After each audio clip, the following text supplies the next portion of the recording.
Yes, good morning, Nashville, Tennessee, and everywhere across the country, and welcome to the Chris Hands Show. I'm filling in. I am Jennifer Sheets. I host a show on the weekend called Master the Workforce from 11 to 12, and Chris is under the weather, so I'm happy to fill in and take us to the end of the week here, but I am super thrilled because today our producer we have is Jeff Malinoff, who is my producer for my show on the weekend. So it's going to feel like just a 3-hour version of our show on the weekend. Hi, Jeff. How's it going? It's weird that we're doing this show. It is. No Chris, no Mason. I don't know if this is. We could call this a Chris Hands show. I know. I'm like, they're amazing. And I yesterday when I filled in and Tuesday when I filled in, Jeff, it was wonderful because the listeners of the Chris Hands Show are fantastic. We had the text lines lit up, the phones lit up. I mean, they just love to get involved in the conversation, which is the whole point of why we do this, right? Exactly. I mean, we want everyone to weigh in. We want to know what they think, and we want to be that voice, that catalyst for them. And I don't know if Joan can hear me, but Joan, you're just doing amazing. Lighting it on fire. Oh, you're so kind. Thank you. You are fantastic. I know we got to talk a little bit yesterday, you and I did, and I just had such a great time. So I'm thankful that you're on the show, and there's another lady voice. Yeah, I like that too. So I was telling Jeff, I'd asked Jeff if he had gone to the viewing party, the vice presidential. I technically was there. You were technically there. Were you there when they were live? Yes. So you heard my voice a couple of times I over did the hear your speaker? voice. I was like, oh, look at Jeff. Jeff is single, by the way, ladies. So we can do like And a not dating. bad looking. No, right? he's so Stop. cute. He's so cute. I think we need to like hook Jeff up. So any of you out there, just take a peek at Jeff and let's see. Can we talk about the news now? Yes, we are totally going to talk about the news. I had to pick on just a little bit there, Joe. So I don't know about all of you, but in the last 24 hours, I've probably gotten even more mad than I was. I don't know about you, Jeff, but this stuff going on in East Tennessee and North Carolina with the hurricane and the FEMA and everything, I just am maddened by it. And I want to congratulate this audience for what they did yesterday because we were flooded in with places that you could go drop off goods. I think Edgebomb Baptist Church was one of them in Shelbyville. And it was like listing the times that people were, that you could drop things off and that they were going to leave either this weekend or on Monday to take things out to East Tennessee. But you see, Jeff, this is why they call us the volunteer state. Yeah. I saw Mayor Glenn Jacobs also doing stuff as well. That's great. I love awesome. hearing that. Yeah, he is awesome. And it's taking Not just us to because do I'm a wrestling fan and grew up idolizing the guy, but he's also a great mayor, too, and a good... I honestly, when people talk about him as a person... Not one bad thing is said about him. He's just a genuinely good person. He's wonderful. And yesterday somebody had texted in, and I know that our audience, the Chris Hand audience, is alive and well today. I see them texting already. I love it. That there was Harrison Ford was trying to go out there and rescue people, and he was saying how funny that would be. Like, can you imagine being a kid and that, like a 9-10-year-old kid in your family, and you're going through this worst possible time, you get rescued, and here it is as Indiana Jones. Yeah, it's like, is that Harrison Ford? I was saying to Mason yesterday, I said, wouldn't that have been cool if he'd just piped in some music and some speakers and play the music while you were getting rescued through this horrible time. It's like, wait, what is that? Like you're buried underneath the house and you just hear Indiana Jones music. The confusion would be absurd. Not only the confusion, you might thinking this is going to make something that was terrible turn into something okay, just at least have that experience. So people are coming out of the woodwork. I know in a bit, I have a clip too with Greg Biffle. Those of you familiar with NASCAR, he got his helicopter out, and it's not just him. It's so many of the good Samaritans, the private citizens that are answering the call to help people. And with that being said, Jeff, let's talk about what our president of the United States for 32 more days. Well, actually longer than that because the inauguration's in January. So don't anyone take me to task. I'm just saying that before we can look is it going to be, Kamala or Trump? But this is what he had to say. He was talking about the storm zone. So do you mind playing that a minute? Because this is is it considered good or bad? I guess whatever you want to describe. But here it is. You ready for this? Yeah. Here we go. Let's buckle up. What do the states in the storm zone need, Mr. President? Okay. What do the states in the storm zone? What do they need after what you saw today? Oh, in the storm zone. Yes, sir. I'm wondering what storm they're talking about. They're getting everything they need, and they're very happy.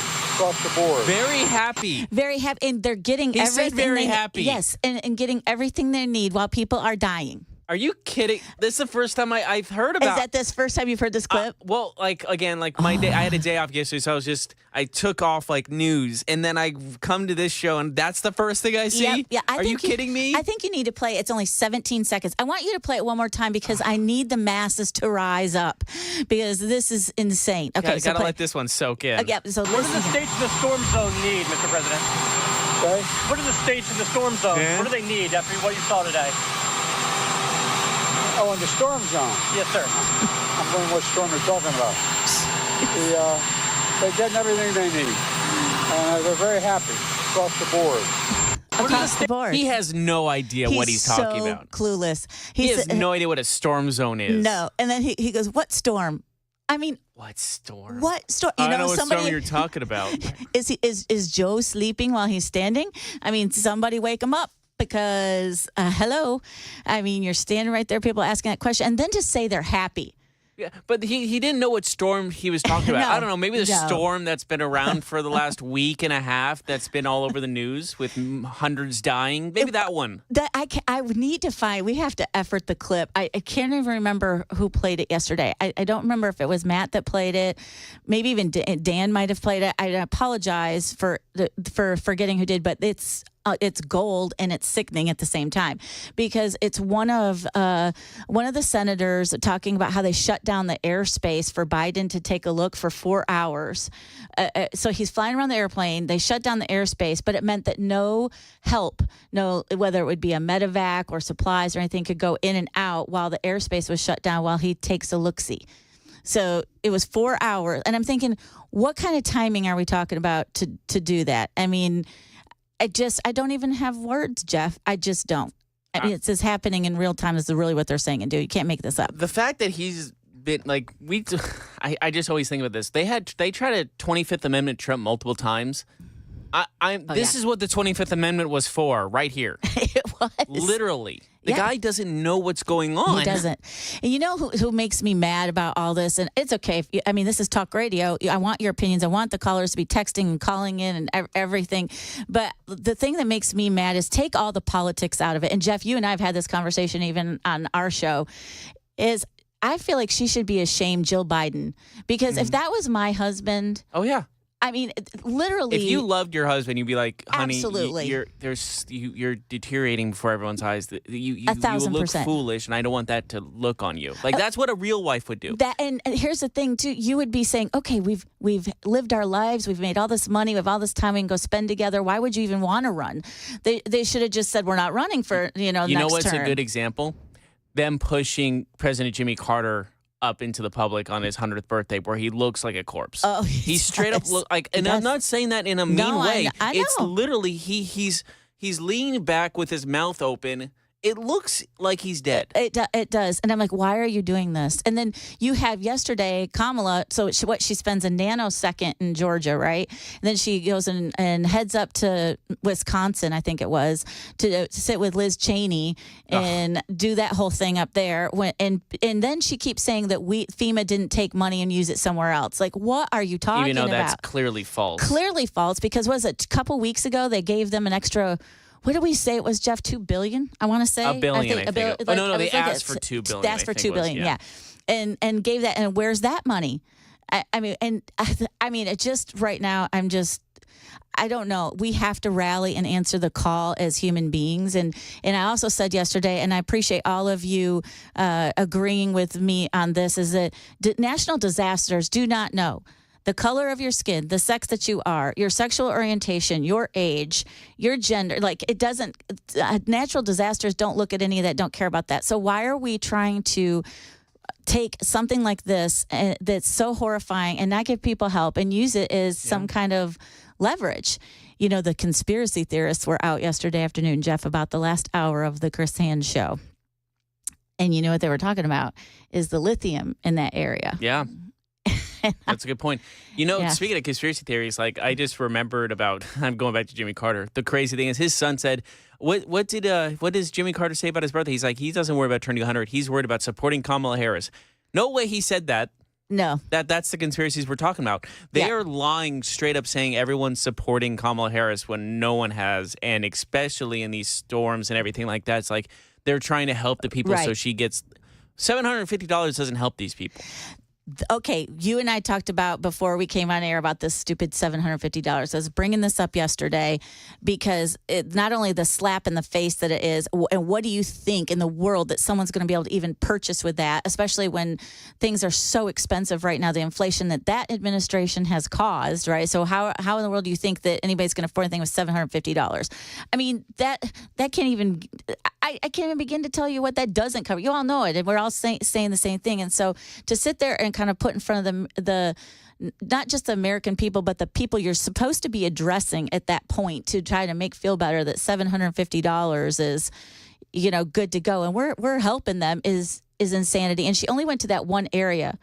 Now, I'm not saying it wasn't bad everywhere, but when you get into North Carolina and East Tennessee, it is catastrophic, and there are people still stuck that can't get out, and that's why I just can't imagine why she's not doing everything she can, canceling all of these little peddling around, trying to get everybody to vote for last minute areas that she's trying to conquer.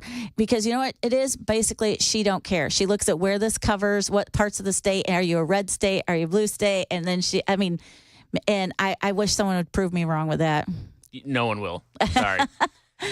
I know that we're going to have to take a break, but I can't wait to get into this more with you, Jeff, because you and I have strong opinions about this whole situation. We've talked so much off Yes. air about this. Yes. It's crazy, especially just Kamala's just what's the word I'm looking for? Just fakeness about her. Oh yeah, fakeness. Yes, and and you know what's so true. I remember them talking about the Maui fires, and one of our wonderful listeners just texts and says the same amount given to the victims of the Maui fires. Isn't that Yes. crazy? Yeah.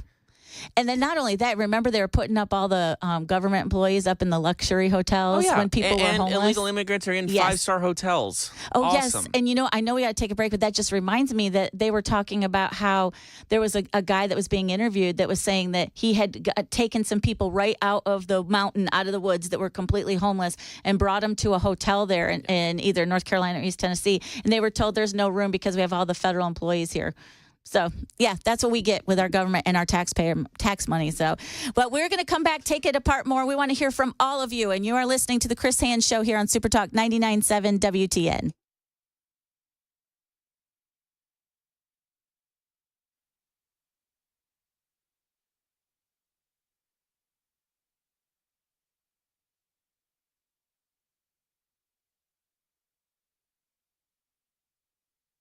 Chris Hand here for my friends at the Glock store. I want to give a big thanks to the Glock store guys again for coming out last night to our debate watch party. They brought the heat, giving away free range lessons and a brand new Glock 43X. And if you weren't there, you didn't have a chance to enter, you can still win big at the Glock store. These guys are your best place to buy a Glock. Every Glock is in stock. It's the best place to learn. Every session is a private lesson. It's the best place to shoot. It's where I do all of my shooting because they have private rooms, not public lanes, and you get a private instructor to do it and learn with. It's unbelievable. And it's also the best place to throw a party. Birthday, retirement, any kind of celebration you want to throw, do it at the Glock store. And to get it started, all you have to do is pick up the phone and give them a call. 615-682-6565. 615-682-6565. If you need a place to buy, learn, or party, do it at the Glock store. Minutes from the airport, worth the drive from anywhere.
The guaranteed offer is the easiest way to sell your home.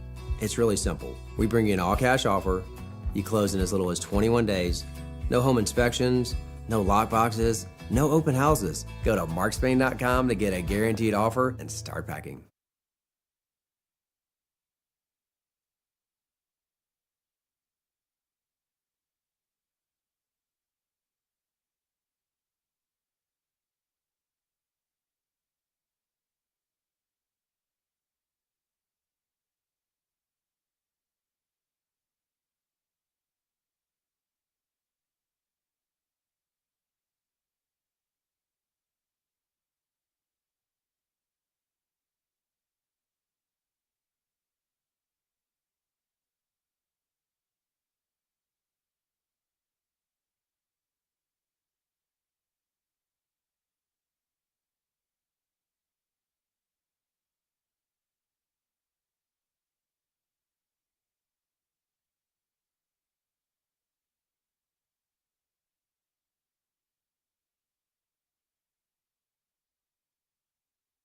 Hey everybody, Dan Mandis with Nashville's Morning News and Super Talk 89.7 WTN.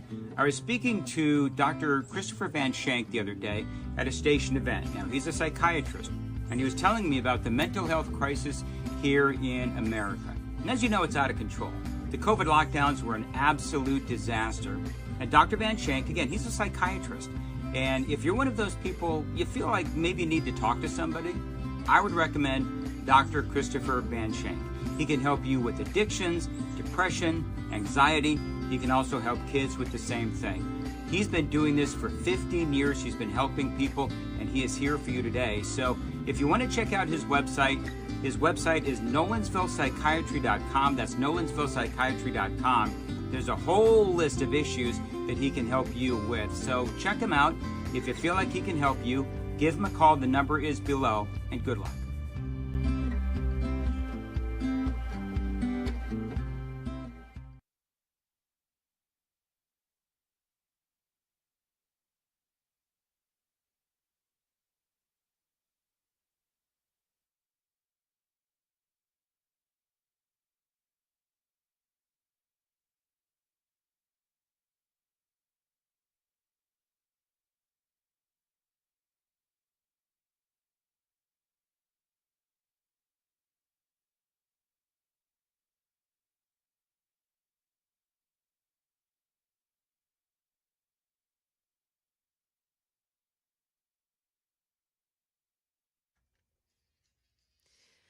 Coming up here at the bottom of the hour, the latest numbers on Hurricane Helene destruction. And also, they're not waiting for FEMA to come to the rescue in hurricane hit areas. We'll tell you who is getting it done. Those stories coming up at 9:30 on Super Talk 99.7 WTN. Thank you, Joan, so much for that. This is the Chris Hand Show. I am your host, Jennifer Sheets, just filling in for Chris while he's under the weather, and I'm joined in the studio by my amazing producer, too, Jeff Malinoff. I know that he produces for all the shows around here, even in our sister station over there, but he actually is my producer on Sunday, so I love it. Appreciate you being here. We've gone full circle. We went from a Sunday right before football starts show to prime time. To prime time, yes. I'm like going to try to make sure that I do this justice this week while filling in for Chris, because he's fantastic, and his fans, his audiences, they're just amazing. But a couple things, I got a caller I want to get to, but the Super Talk text line again today, 615-737-9986 is hot. And Suzanne says, tell my son-in-law's elderly parents who have been stranded in Black Mountain, North Carolina for 7 days that they're happy. Just got to Greenville. Thank goodness they did just get to Greenville. I'm with you on that. And then someone else had mentioned in here, let's see, Virginia. Virginia said $750. There's no bank. There's no store. They don't have transportation. And quite a few of you have been messaging about the voting.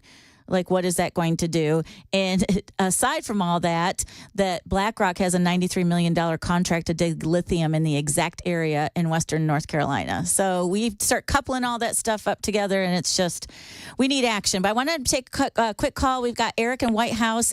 Thanks for listening to the Chris Hand Show, Eric. You've been doing great. Listen to you all week. Oh, thanks you. for what you're doing. I just wanted to remind people of what we were referred to years ago, flyover country. Well, in my personal view, I don't see flyover country as being something that's overtaken as easily as, say, the inner cities are, where you can get mobs of people creating all this chaos. So I kind of dovetail that with, we're not just flyover country, but we're God's country. And I don't say that because of the land, but because of the people, the belief systems, just the true unity and community that's not coming through a government. So that's why we don't need the government. But just like they did in Vietnam, and I heard y'all talk about it yesterday, I think that probably did happen, where they fill that atmosphere, keep those rain clouds stalled over a couple days. Just like happened in Hawaii, they talk about the lasers. Those aren't conspiracy theories any longer, nor is any of this, in my view. These are just conspiracies that have come to fruition. The reality. I appreciate that, Eric. Thank you so much by the way, for listening to the show all week. Thank you for your kind words. And I have a tendency to really agree with you, Eric. I mean, I brought some of this up yesterday. Anybody that was listening to the third hour of the show yesterday, I played a clip that's really kind of gone unnoticed. It was now 7 days ago.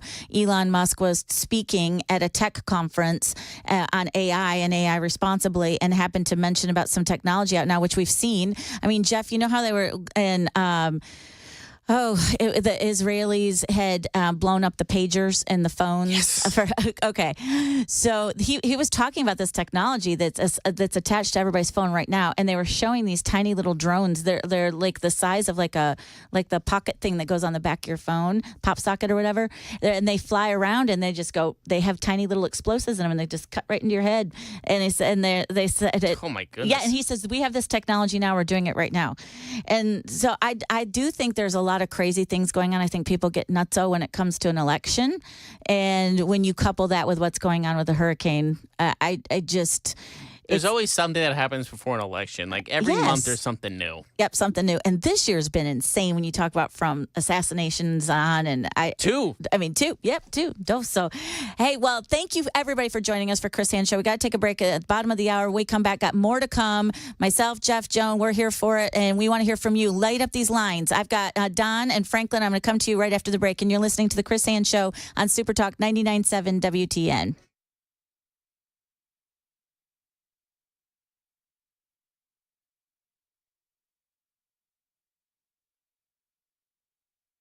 Good morning. It's now 9:30 at Super Talk 99.7, and I'm Joan Jones with your top stories. Had a couple of problems this morning, and in fact, in Antioch, the Murfreesboro Pike area between Hamilton Church Road and Morris Gentry Boulevard, it is still closed for a crash investigation. That crash earlier this morning near the Town Suites area. Again, Antioch, Murfreesboro Pike shut down, Hamilton Church Road and Morris Gentry Boulevard. More coming up in just a little while. We do have your forecast, too, as well, coming up. And new this morning, we have learned 215 people have died as a result of the destruction brought on by Hurricane Helene since it made landfall in Florida a week ago. More than half those deaths were in North Carolina. Here in Tennessee, the death toll remains unchanged. It is still at 11. Well, if you're planning to travel, you want to know that Interstate 40 between Tennessee and North Carolina is going to be closed indefinitely. They're saying that perhaps it could be closed until September of next year. The roadway needs to be completely rebuilt after being washed out by the hurricane. Transportation Secretary Pete Buttigieg. The newly reconstructed road or bridge will look a little bit differently than the one that it replaced because the reality is we have to build for a new normal here in terms of the extreme weather in this country. For now, drivers will need to take I-81 northbound into Virginia and then make their way down into North Carolina on I-77. Well, we learned this morning that in September, the Labor Department reports that there were 254,000 jobs added to the economy, and that's a much greater number than was expected. And that's causing some cheer on Wall Street today. Now, Dow Jones Industrials are now up, but only 26 points. That was a lot higher earlier. The NASDAQ is up 47. We've got the S&P 500 index adding 6 points this morning. That's the latest news, traffic, and weather are next. I'm Joan Jones, WTN News.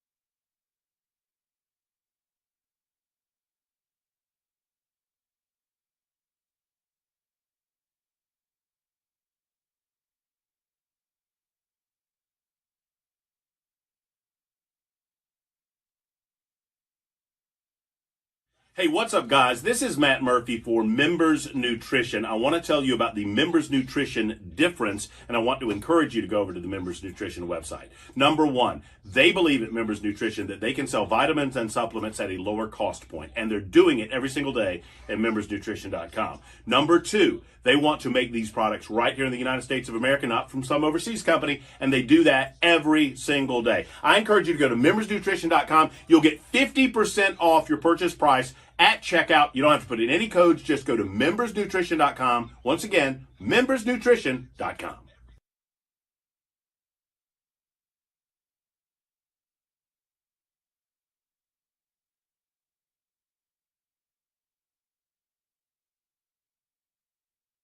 Hey, it's Dan Mandis, and I am so glad that California Closets has fixed my closet catastrophe. After exact measuring and planning, they came over and got to work. Yeah, once it was all plotted out on their 3D CAD system, the pieces are measured, cut, and precisely installed into my space. It was clean, fast, and professional, and above all, my new closets look and function great. Now, this was my dormer, and now this is my new dormer thanks to California Closets. Look at all of this added space for shirts and shoes, you name it, and it is cut so precisely, simply amazing. And my old closet that has now been reborn as the ultimate in style and functionality, making the best use of the space that I had. They can work on just about anything: bedrooms, garages, home offices, closets, pantries, and so much more. Find them online, CaliforniaClosets.com, and see what they can do for you. You can schedule a free design consultation. Mention my name, CaliforniaClosets.com. I started work in the early 60s, and Tennessee had a deer stalking program already in place going, primarily from Clarksville base within the Fort Campbell area. From that area, a lot of deer were stalked in Middle and West Tennessee, and then later on, we started taking deer from those areas and stalking other areas. So it was a progression. It moved pretty fast. The deer sometimes were faster than the stalkers were. I bet that was pretty exciting, trying to trap those deer and move them and know that you're making a huge impact. Well, we wasn't all that confident. Oh, really?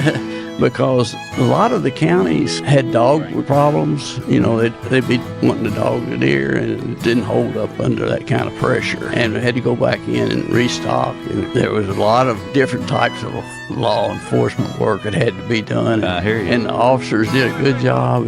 And we talked to a lot of the judges, and they clamped down pretty hard on somebody poaching deer out there. Back then, we only put out 15 or 20 deer. It was critical. In fact, at that time, it could cost you your truck. Yeah. It's an amazing success story. You hear folks saying, well, we didn't see a deer when I was a kid, and now you just have to walk out your back door and you got in a subdivision grazing or driving down the interstate highways or whatever, you see a deer just about every day.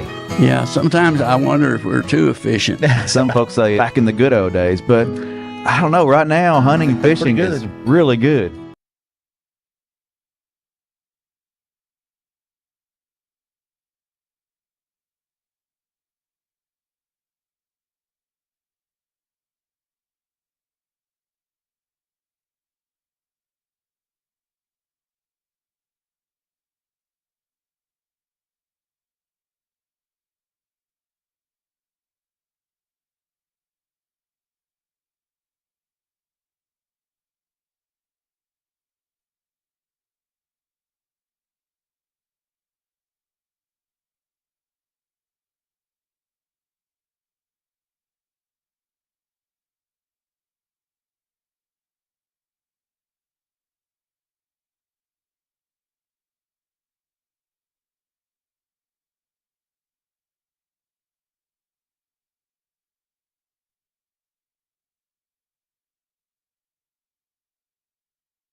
And welcome back to the Chris Hand Show here on Super Talk 99.7 WTN. I am Jennifer Sheets, just filling in for Chris while he's been a little under the weather, and joined live in studio today with my amazing producer, too, Jeff Malinoff. And we are both angry. I'm sure Joan is, too, back there. We've been talking to Joan about what's going on in East Tennessee, North Carolina, the hurricane, the lack of response, all of the things. So I wanted to go to Don. He's been waiting patiently since before the break.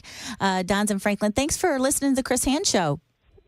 Hi, how are you this morning? I'm good. Hey, lay it on us. What are you thinking about all of this? Well, this is probably going to make you as mad as Biden's little speech, but I don't know if you heard that Mayor Pete has ordered all those people flying drones trying to find people that are lost. He ordered them to ground them. Yes, I saw that. And the reason for this is, I believe, they're trying to make us even more dependent on the federal government. It doesn't bother me. It is, not only is it absurd, but I appreciate you waiting to talk about that, Don, because this is happening. I had a clip I had scheduled to be up in a little bit so as you could hear what they were saying about it, but they've been taking him to task. There was a Secretary of Transportation. I might have to have Joan jump in here. I cannot pronounce the guy's name. What is it, Buttigieg? Or something. Buttigieg, yep. You need to give like a lesson on it. Buttigieg. And he's talking about, because I know you were mentioning the bridges and things like that, but he was talking about like, this isn't safe. We can't have the drones up there. And I'm like, of all the times that you should want people jumping in and helping, this would be one of the times. And to heck with liability, and to heck with, this is a time to rescue people, for heaven's sakes. This teaches our younger generation of what our government thinks is more important. I mean, honestly, it's valuing that over people's lives and instinct. Yeah. Right? I mean, it's like, okay, a wall of water's coming at me. Well, I don't want to rescue you because you might sue me later, even though we both are probably going to die from this wall of water coming at me, There are stories, too, about some of these private people who own helicopters and small planes flying into the area, bringing some goods and trying to rescue people on their own. I just read a story, and I closed the window that I was reading, but there was a guy who took his private plane with his son. They're both first responders. Yes. And they went in to help some people because they heard of some people who were stranded, and they ended up getting arrested. Yes. You know what, Joan? I brought this up yesterday. Yes, we were talking about this yesterday. Yeah. Oh my gosh. That story, like, it would just absolutely flew me, like, I don't even know. I was spinning. How dare they try to help? How dare they try to help? You selfish people, well, you. And he'd gone back, the dad, the pilot, and he had dropped his son off with someone, and they had dropped supplies off, and he didn't have a place to land in a lot of the areas, but he had already rescued quite a few people, and he had stopped. And then he went to go back up, and someone came up to him in the parking lot and said, who are you? What are you doing? And he said, I'm just, I'm out here, and my son, my pilot, my co-pilot, he's up there with someone right now getting them some supplies because, it was going to take a minute. They were just trying to make sure they had survival supplies and then just kind of work on extricating them all out. And he's like, no, you're not going back up. You go back up, you're going to get arrested. And then he further goes on to say, now, Joan, I don't know if you've seen this in the article that you read or the video or whatever, but to say that when that particular officer or whatever had walked away, there were some other officers that walked up to him and said, well, don't worry about him. We'll take care of him. Go get your son and go do that. Yeah. So I just... That's Tennesseans. Yep, that's Tennessee. Yeah. So they said there's a lot of people that have come to help from other states, and they're grounded. So I think it's called Title 10, because the one gentleman was talking about Title 10. So Title 10, he said, we're sitting here with all these helicopters, the National Guard trying to get out, and they said, we don't have the order. So we haven't got the Title 10 order. Crazy. And if somebody, if they've changed that, that's wrong. They've already, call, text. I'm fine with that. I don't want to say the wrong thing, but that was the last information I knew. And it was the video that was on Fox that they were interviewing the gentleman. And he says, yeah, we're sitting here because we haven't received the order to go do anything. Yes. I saw that too. So it's just horrible. It's frustrating. They're actually using mules to reach people when you could simply drop an airplane or a helicopter into areas and rescue people, for heaven's sakes. With what money, though? I mean, we have no money in this government. Right. I mean, I mean, well, we did.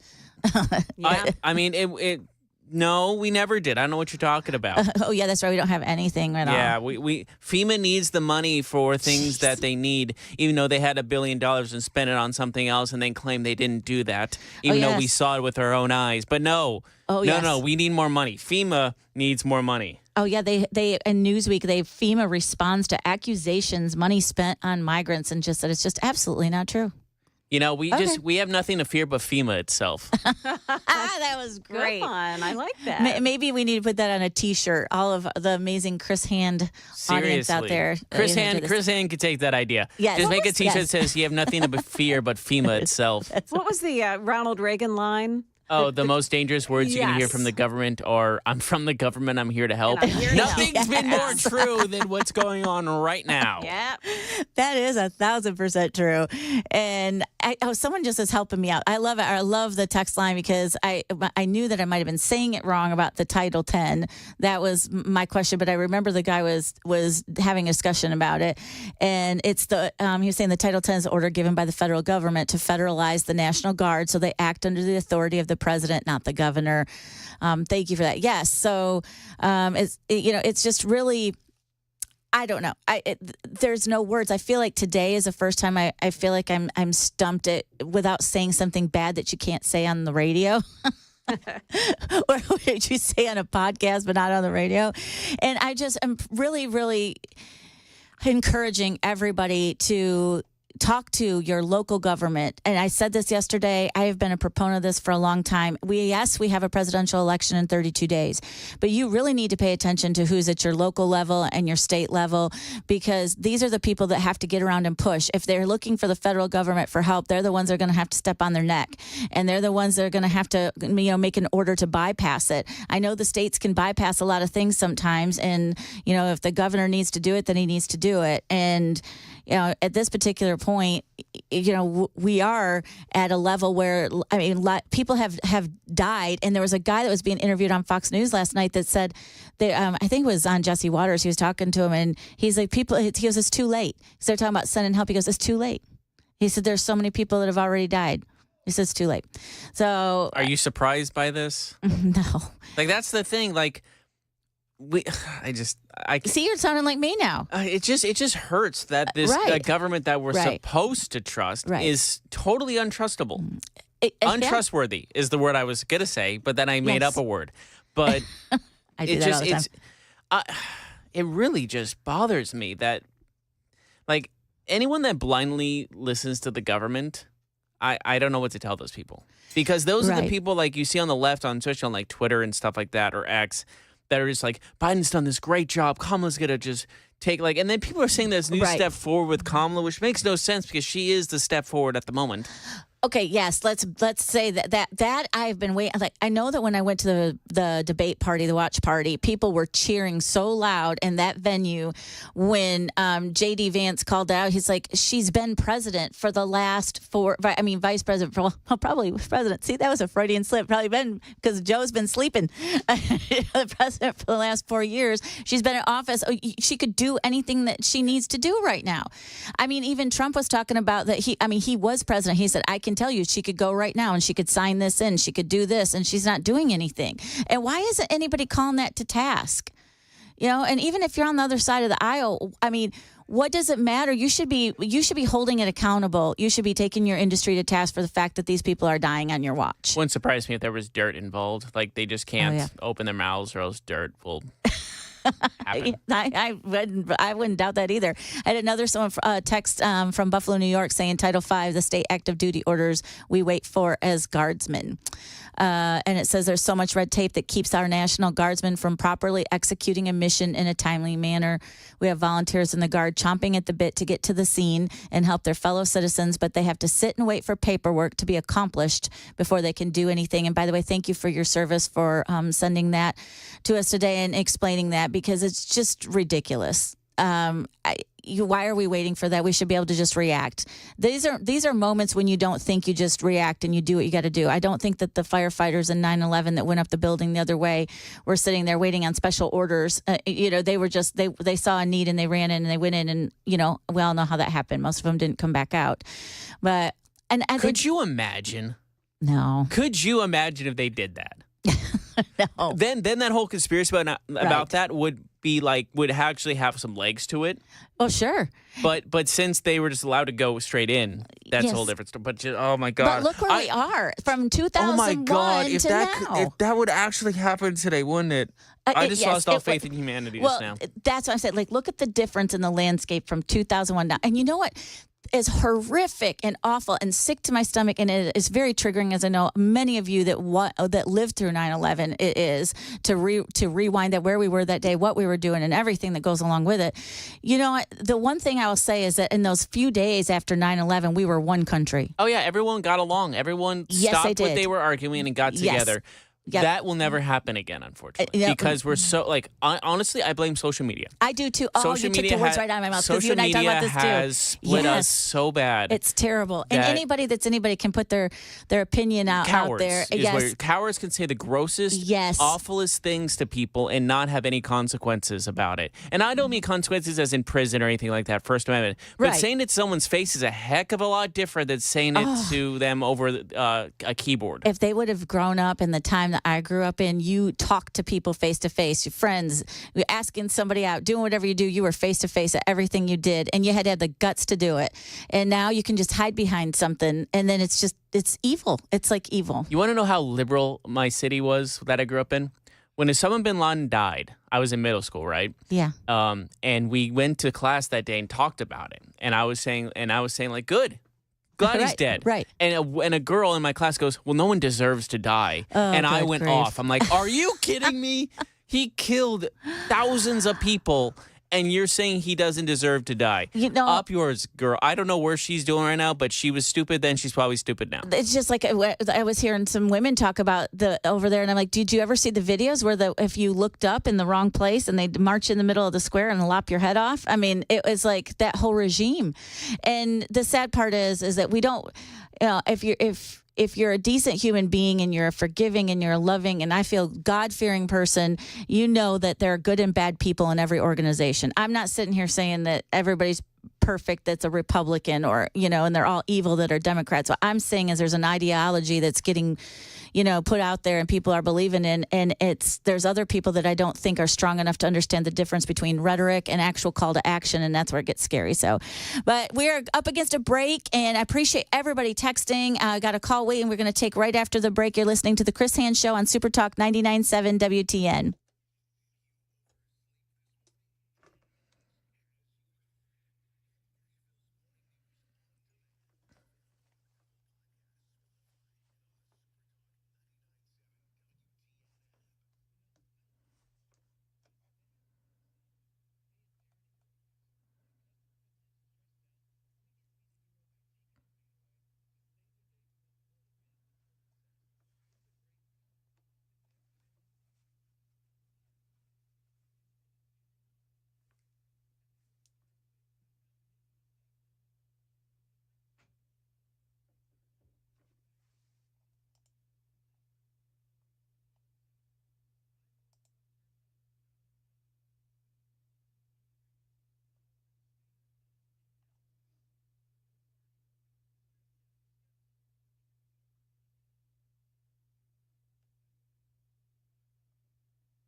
Coming up on Super Talk 99.7, what's the status of tourism in Pigeon Forge and Gatlinburg in the wake of the hurricane? We'll also consider whether mass deportation of illegal immigrants is a thing the U.S. should consider. Those stories coming up at 10 on Super Talk 99.7 WTN. Thank you so much for that, Joan. I am just appreciative to be in the seat today, filling in for Chris Hand. He is under the weather. I'm Jennifer Sheets, and joined in studio is my producer, Jeff Malinoff. And boy, you all are feeling the same way we are today about what is going on in North Carolina, East Tennessee, Georgia, and the lack thereof of response from our federal government. I've had Mark waiting patiently on the line from Dixon. Mark, we only got about a minute before we got to leave for top of the hour, so welcome to the show. Thanks. Right where North Carolina and Tennessee and Virginia meet, I got a couple of friends that live in a little town called Damascus. Is that where J.D. Vance is at? Because I only caught part of his interview from a couple of hours ago. I was wondering if you could replay that for me. Oh, yeah, we'll effort that for you for sure, Mark. And you said that was out in North Carolina? Well, it's where North Carolina and Tennessee meet, the farther north, right there in Virginia. The tri-state area. Oh, you're so sweet to wait for that. We're going to see if we can try and find that and pull that up and play it maybe after the top of the hour, okay? Yeah, I think JD was there yesterday. Thanks. Thank you so much, Mark. Thanks for being patient and listening. Yeah, there's a lot going on today, a lot going on for the whole week and into next week. And I think we better all buckle up, as my mom used to say, buckle up, buttercups, because I think it's about to be a crazy ride for the last 32 days before the election. But we'll see you on the other side. You're listening to the Chris Hand Show on Super Talk 99.7 WTN.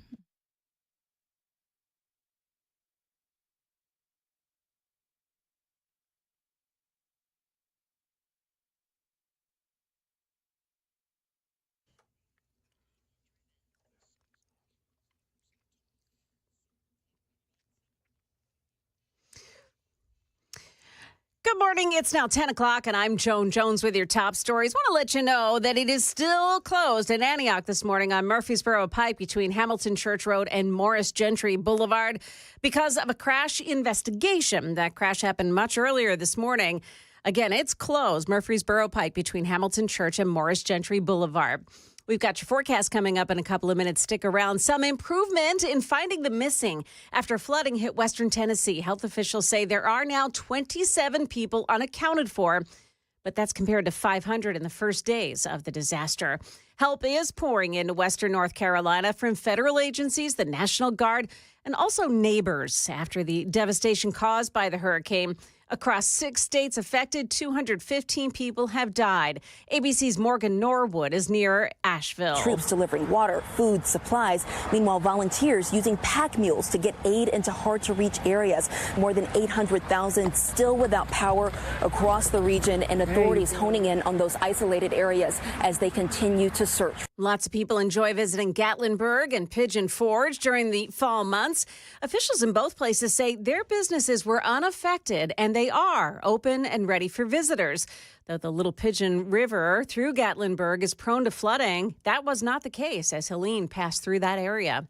There's a new report from the American Immigration Council that claims the mass deportation of illegal immigrants from the United States would cost $88 billion. Congressman Scott DesJarlais tells WTN's Dan Mandis that the illegals are costing more than that to stay here. The financial strain that the illegals are causing in this country is immeasurable. They say it's up to $80,000 per immigrant per year.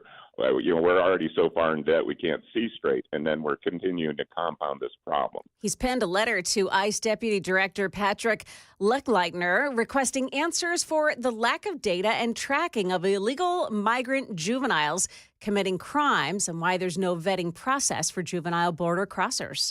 Well, there was something to celebrate from the Labor Department this morning with the jobs numbers for last month, but ABC's Jim Ryan says The devil is in the details. Running on strength in the restaurant, medical, and construction sectors, the economy churned out 254,000 jobs in September.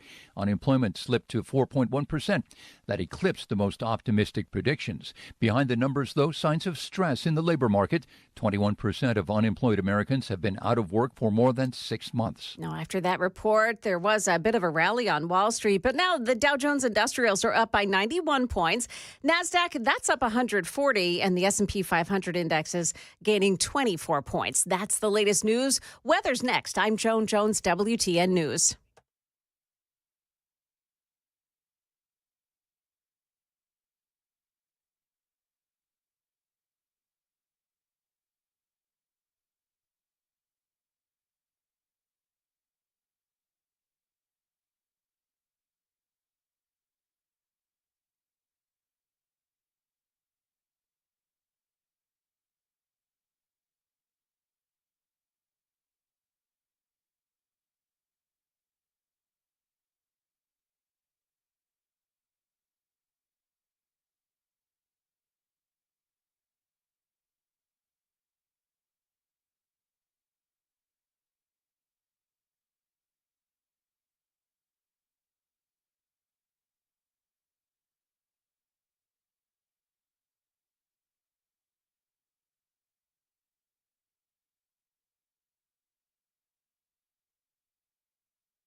And welcome, everybody, to the Chris Hand Show here. We are broadcasting live downtown Nashville at the end of Music Row. I am your fill-in host today, Jennifer Sheets, as Chris is a little under the weather still. But everybody, I am joined in studio with Jeff Malinoff, the producer. I've got Joan Jones in the back. I mean, we are here for it. We're here for you. This show is about you. This is about giving you all a voice, a place to air kind of what you're feeling about and how it is living in America right now. And we have to incite change. We have to make change. We have to do that. And I know we've been talking about the flood and everything that's going on and the support lack thereof.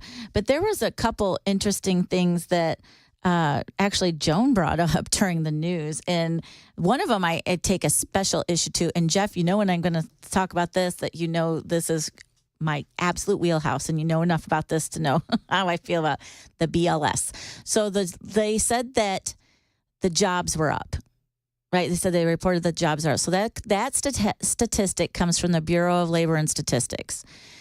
And this is why I think all these things are tied together, which everybody is. I know everyone talks about, you know, the woke thing and everything. Everyone's waking up. Nothing is a coincidence right now. Okay, I have been a business for 24 years and 9 months. There is a form that supposedly goes out by the Bureau of Labor and Statistics to tell how many people you may have hired or let go in a month. It's called a CES form. In 24 years and 9 months, and in my business, we have put over 37,000 people to work at times, okay? Never once have I seen one of those forms. Never once have any of the business owners that I know have filled out a form like that, let alone the fact I started to kind of go down the little rabbit hole with that one. So the person that oversees that role is appointed, and it was a woman that was appointed by the Biden administration in January of 2024. I'm trying to look up her name here. I have it. I looked it up. I had it in a little spot, but I've had so much news come in today. It's just crazy. I'm trying to organize it all so I make sure that we talk about everything we need to. But she was appointed by the Biden administration. And the interesting thing about this is that she is in education and a statistics person, and she's never worked for a for-profit or even a nonprofit business ever. according to at least everything that I looked up. I stand corrected if you want to correct me on that, but hasn't even had where she's worked at workplace. I do know that most of those new jobs that they were talking about are either in government or in some hospitality. So I think that we're giving, and whatever that group says shifts the economy. And it shifts how we feel and think about things and how we react to things. And I'm not trying, I never, ever, ever want to have doom and gloom. There is no way. There was a really cool video of Rush Limbaugh talking about how he would never lose faith in this country, and neither will I. It's more being mad that I want to protect it. I'm going to protect it, our liberties, what we're doing for everybody. And when stuff like this doesn't add up and makes you feel like you're getting messed with to like shift policies and politics, we have to be smarter than that. So the only thing I can say is your only weapon is your mind, is you're going to have to do your own digging and not take everything at face value. And then once you weigh all of the information you have, make an educated decision, an educated guess. So I think that's really what we need to do. I've got a call on line one I want to go to real quick. I appreciate everyone being patient today. Everything's lit up and going. So thank you for listening to the Chris Hand Show. Hello. Hi. Oh my goodness! Didn't know I was on. Hey, look, but okay, didn't the BLS release a fallacious report just a couple months ago by almost 900,000 jobs? Yes. What's crazy is because I know for a fact I've had people calling me that have known me for years from all over the country getting laid off in droves. I mean, it's I've not been adding up. unemployed for look, I'm in the wine and spirits industry. I'm in Nashville, and this has been like no job search. And for me in my industry, it's kind of a secondary market, which is crazy, when you see how busy, right. Broadway is and stuff. But, I'm a multi-state regional kind of guy, and it's and this industry, my industry, adult beverage, is such a barometer of the economy. People still drink, but they massively trade down. So sure. I've got, from selling $15,000 bottles of Dom Perignon, no kidding, dipped in gold, to that same customer will buy, a really cheap wine at Costco and load up. And so, but to me, what's more concerning is, the fact that there was almost by 1 million jobs a lie that was put out publicly just 2 months ago. So unless that's been debunked, which I'm sure my progressive friends will go, oh, yeah, that's not true. Of course. But can you cast some light on that? I am so thankful for you waiting and calling and weighing in today. I appreciate that. Yes, I have been banging on the counter about this for a long time. When I started my show, you know that, Jeff, when I started Master the Workforce, this was one of my things, is waking people up to what the misinformation is that's out there. Well, actually, there is someone on the chat line. 8715 says, can't you just accept the job market is better than what MAGA wants you to believe? We have facts. Yes. And you know what else? There's someone else on the text line, too, from Florida that said, I just asked my wife about that form. She has had a business for 25 years, and she said she has never seen any type of form like that. That is exactly what I'm saying. I don't want things to be bad. I want them to be good. But I'm going to tell you what, I wouldn't see almost 1 million of my competitors go out of business in the last 8 to 10 months if when we're in the business of giving people jobs, if that wasn't the case. I'm also seeing, and those of you that are job seekers out there know that it's taking an average of 8 to 12 months to find a job, and that a lot of companies are putting job postings on there that are ghosting. I talked about this on my social media. I did a whole show on it. Jeff, you and I did a show about this. Remember we did a show a couple weeks ago about the fake job postings. And what was happening with that, and how people can go down, like you click one and you're through 28 different things, and then companies are just putting a job posting up just to see if there's something out there that's better. And so all I'm saying is that this is a big number that just came out. Look at what the purpose of why they said it. It's not to make things bad. I just think that it's misinformation. It 100% is. I mean, they try to add the job total by, like we said, making these fake jobs. Again, was it 2 weeks or 3 weeks ago we talked about this? Yes. Of how these jobs, which I have been trying, like I've applied to these jobs that are in the radio business or something like that before I had this job, and it turned out It was for the pay was for experience. Yes, we had talked about also this. known as fake jobs, because if they don't pay, that's not a real job, and they try to give you oh, this isn't a full-time job. It's a full-time internship. What does that even mean? Yeah, it does. They're just throwing something out, see what they catch. And Dave had texted and he says, "Don't allow those numbers to come from ADP, a temp service." I appreciate the question, Dave. Actually, ADP is like a payroll service, like you just do like your payrolling through it. And most of the companies that I am familiar with are temp services, and unless you're the Manpowers and Ronstads of the world, which I can't speak for, the rest of them I don't think have seen any of these forms, and their forms are for anybody. So I don't know, but I'm going to go and take a call real quick from Dave in Hendersonville. Hey, Dave, thanks for listening to the Chris Hand Show. Oh, thank you. How you doing today? Hey, good. I'm happy to have you call and listen. We'd love to hear what you have to say today. Well, I just the screener. You brought up Rush Limbaugh, and I used to hear him say all the time, "It's never time to surrender. You fight for your country," and that. I believe I'm so tired of hearing people talk about how, our country's going down. I don't see our country going down. Do we have problems? Yes, we do. Can they be solved? Yes, they can. We have, for years, we made everything our country needed. We didn't have to go get it from anyone else. Why is it that everybody seems to think we can no longer do that? It's a great point. I don't get it. I mean, we have all the oil we need. We have all the natural gas we need. We can make and sustain ourselves. We did it for years. And but everybody seems to have it in their head that, right. we've got to get this from them or got to get this. And I do get the trading. Sure. But we're saying that our government has failed us on substantially. And one of those things is our medication and taking jobs out of this country. We take pride in what we do. And we make a good product. If you want something to last, spend the extra money, buy it from us. If you want to buy something cheap you're gonna buy in 2, 3, 4 months, get it from China.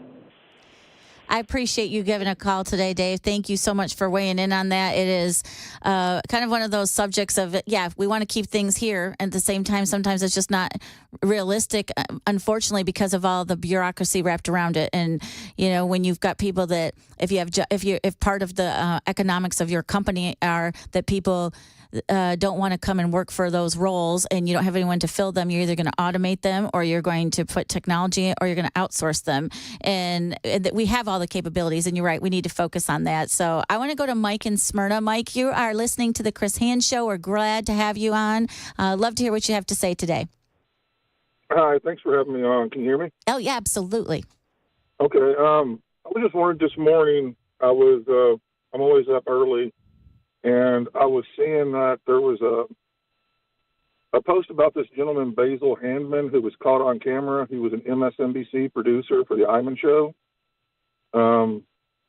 Basically caught saying that MSNBC is just a proxy for the Democratic Party. He admitted a lot of stuff on camera, and before I talked about it and I called you, I did as much research as I could to make sure this guy really exists. Right. And as far as I can see, he does. But again, his name was Basil Hammond. They were out to dinner, and somebody was filming him and asking, what is MSNBC doing to try to push Kamala onto the country? And he's like, everything we can.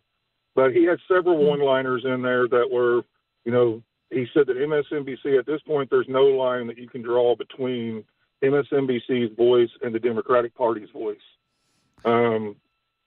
Whatever they call and tell us to do, we push it out without question.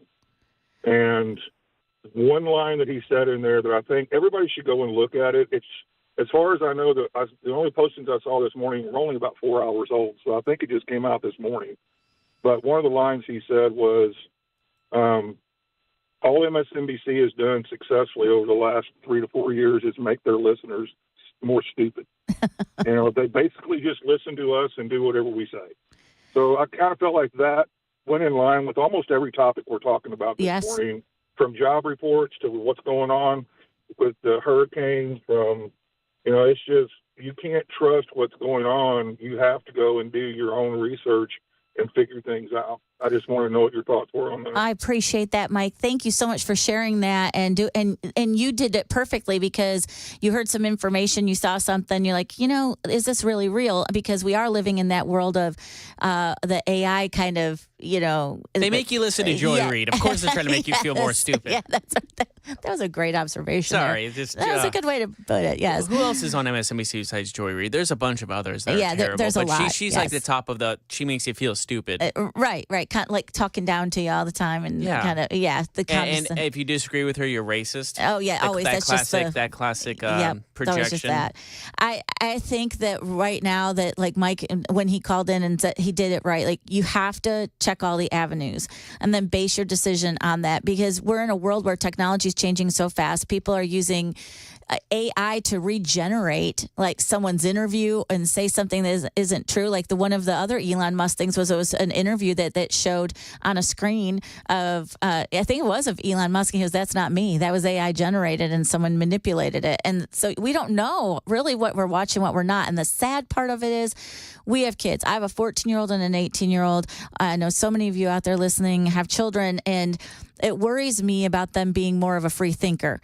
I mean, when you jump back on it, if you're in social media, the whole idea is that people like whatever you're putting out there. So it's either likes or subscriptions on YouTube or however you want to look at it. And they're putting their value in that. That's how they're basing, whether or not they feel like that they're validated in anything that they do. So now they get all their information from that and base it off what other people are putting out there. Of course, it seems like that would be the thing for them to do when it comes to, as they get older, looking at political stance and what people are saying in the media. My daughter at 14 has come home and said things to me that have blown my mind. And I will make her watch things and read things and say, "Now you make up your mind." Because she's like, "Well, that's not at all the way that it was told to me." And that's everything. I mean, and we have to watch it on both sides. I mean, I will be fair, because it's not perfect on either side, whether you're conservative or you're liberal. It isn't. You've got extreme people on both sides, and that's why we don't get anywhere. And it's when people start weaponizing social media and those types of things that we really start to get into trouble. And we have got to educate our younger generation on how to read between the lines, do their homework, and then take 10 steps back before they think about what they may do and how that may affect them and what the implications are, like 10 steps down the road. So I've got a caller waiting we want to get to in just a minute, who wants to talk about inflation. And I want to get to some of these text messages. There's some great ones coming in today. And so you're listening to the Chris Hand Show here on Super Talk 99.7 WTN.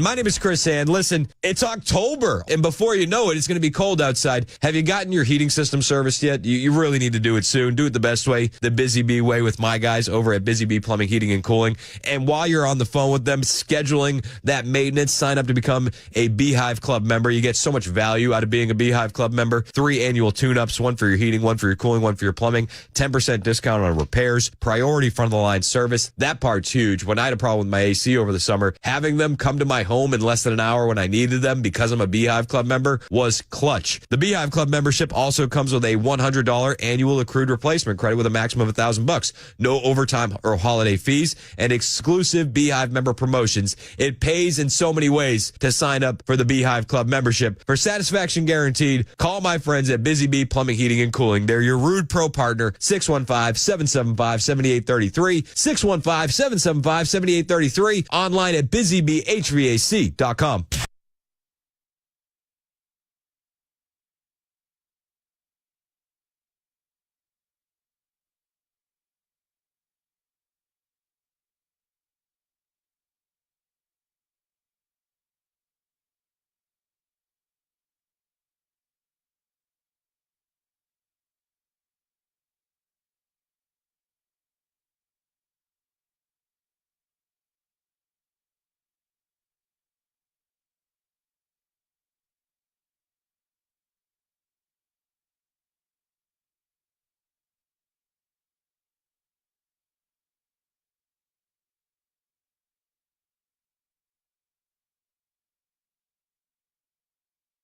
The guaranteed offer is the easiest way to sell your home.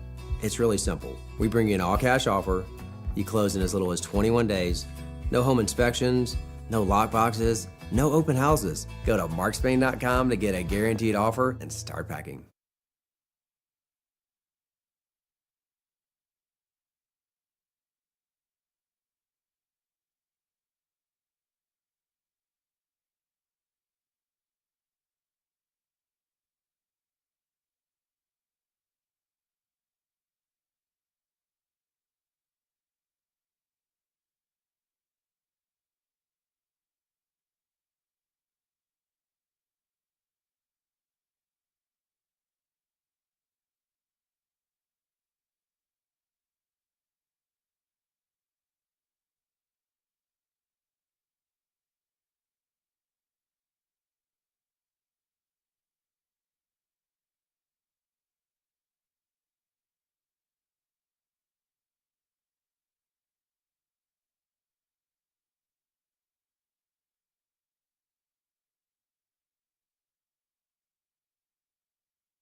Up ahead here on WTN, we've got the latest numbers on Hurricane Helene's destruction. Also, they're not waiting for FEMA to come to the rescue in some of those areas. We'll tell you who, though, is getting it done.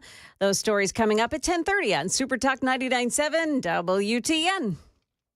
And thank you for listening to the Chris Hand Show today. Thank you, Joan.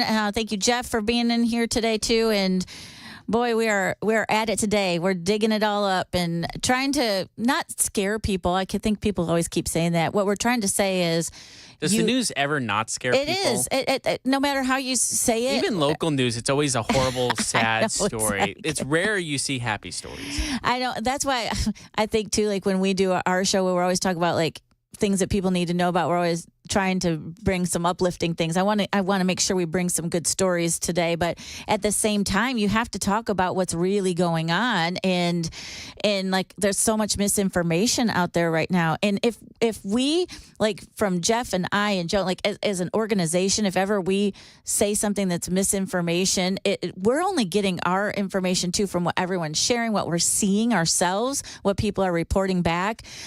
Somebody had just texted Eric, just said a message, said John Rich just posted on his Facebook that they'd already used over 500 body bags in North Carolina. And so this stuff, that's not the only one I've seen like that. There's another one I need to look up in here. So I want to go to, want to say to everybody that there is such a need there that they're not reporting. And I think that we just really need to keep doing what we're doing and maybe put the foot on the gas a little bit because everyone's going to need our help. But we've had Richie waiting so patiently on the phone to join the Chris Hand Show. How are you doing today, Richie? I'm doing wonderful. I'm calling from car phone, so things might not be very clear, ma'am. Okay. I want to make 2 points, actually.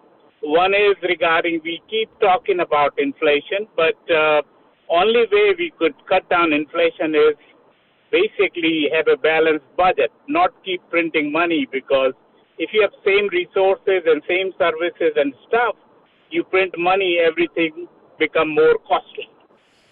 So, that's the only solution. I mean, no matter which party, if they do not cut down on spending, keep giving money to Ukraine and keep giving money to other people, things would be more costly. Some year inflation might be less, some more, but that's the only solution I see for inflation. That's number one. Absolutely. Second regarding the pollution and, more hurricane and all those things, some of the other countries, I come from India, and they've used compressed natural gas as a source of fuel, which we have plenty in U.S. In fact, it's pretty cheap. It cut down emission by 1/3, actually. So, and, the city like Delhi, I mean, I could not go there without feeling short of breath. Now, actually, since they changed petrol or gas to CNG, actually, it has become clearer, so I'm not sure whether it's a corporation they don't let do it or the car makers, but that would be a good transition. I mean, changing gas to compressed natural gas to cut out emission and still cut down the cost of driving. Right. So I'm surprised, actually, why people, I mean, I've seen that for 5-10 years. I mean, other countries all around the globe are doing it. Why not USA? I mean, I think maybe Exxon and some other major companies, they don't let it do it because that would cut to their profit. So, I just want to ask your opinion on those two topics. I mean, one is balanced budget to cut the inflation. Second, compressed natural gas to cut down emission and make things cheaper in this country for transportation, for job transfer, and so on. So just want to get your opinion on those two topics. I appreciate it, Richie. Thank you so much, and thank you for being patient on the line. And I know about a minute before the bottom of the hour, I got to hit some news here, but and we can talk about this more after the break. But I appreciate you asking that because I agree. You can't just keep printing money. That doesn't work. I think we all agree with that. No matter what side of the aisle that you're on, that's not helping anything. The other thing too is like talking about alternative forms of energy. I mean, really, what we need are really bipartisan coalitions that actually know how to get something done. And I just fear that either way you go, whether you're on the conservative side or you're on the liberal side, it's very difficult to get a group of people together that can actually try to agree on something without taking all the other political things into consideration. It's time to cross that. It's time to bring both people together, bring really smart minds, and bring the public in on that and people that are experienced in that kind of thing to help solve those issues. And we can talk about that more after the break. We appreciate everyone listening to the Chris Hand Show. And this is also Super Talk 99.7 WTN.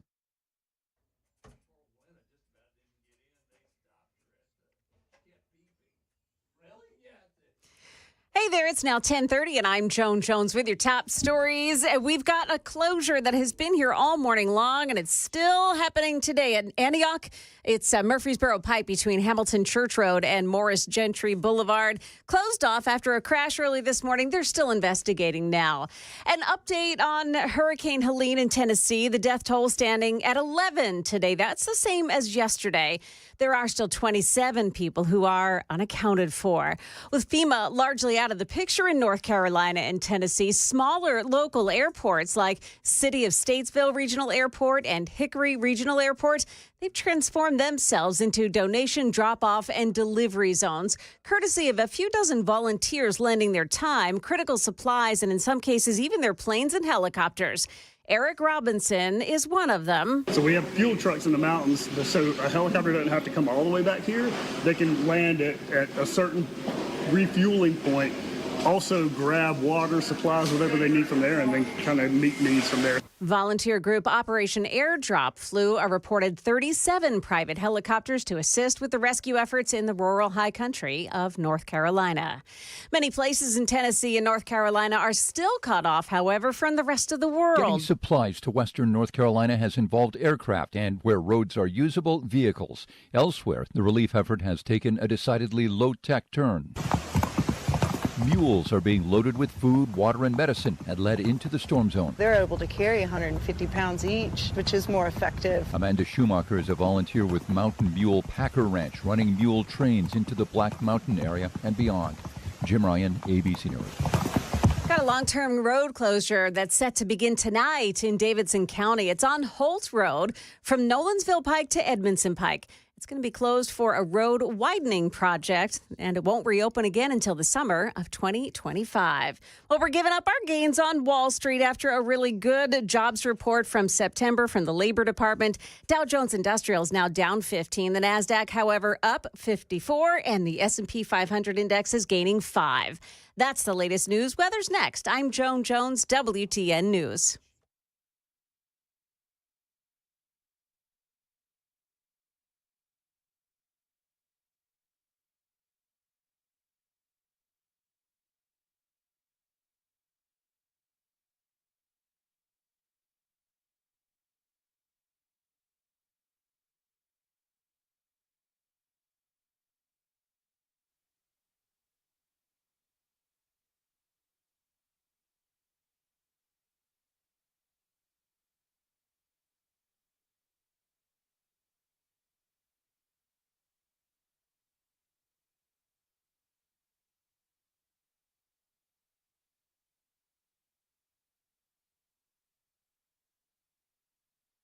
If you've been paying attention to the weather and you had the rain coming last week and you notice that rain, that water is getting into your home, you might be thinking, what do I need to do now? And it's kind of dried up. So maybe you're thinking, I can kick the can down the road. Don't do that. Call my friends at United Structural Systems. See, this waterproofing issue could be something small that they could fix really easily, or you could ignore it and it could turn into a much larger problem. But you're not going to know until you talk to the pros. United Structural Systems have been doing this in Middle Tennessee since 1994. They have 25,000 satisfied customers to back them up. They are your experts when it comes to waterproofing. Walk around your house. Look for these red flags. Wet basement walls. Cracks in your basement floors. Water. Standing water in your crawl space. If you see any of those things, call USS immediately. They'll come to your home, create a custom solution for you, and they won't leave until the job is done and you are satisfied. 615-488-7855. 615-488-7855. United Structural Systems online at USSTN.com.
And you're listening to the Chris Hand Show here on Super Talk 99.7 WTN. And I'm so happy that all of you are joining us on this Friday, end of the week, end of the work week. Some of you, it's starting your week of working. I know everyone has different times that they are out there, getting that paycheck and everything. But I want to thank you for letting me sit in and fill in for Chris Hand today. I'm Jennifer Sheets, and I certainly have enjoyed the listeners of this show. You guys have had so much kindness showed to me and grace this week as I filled in. And I'm joined in studio with a producer, Jeff Malinoff, who's my producer for my show on Sundays. And we have Joan Jones in here. And I just am so thrilled that we all can have these conversations and discuss this, because this has been a wild ride.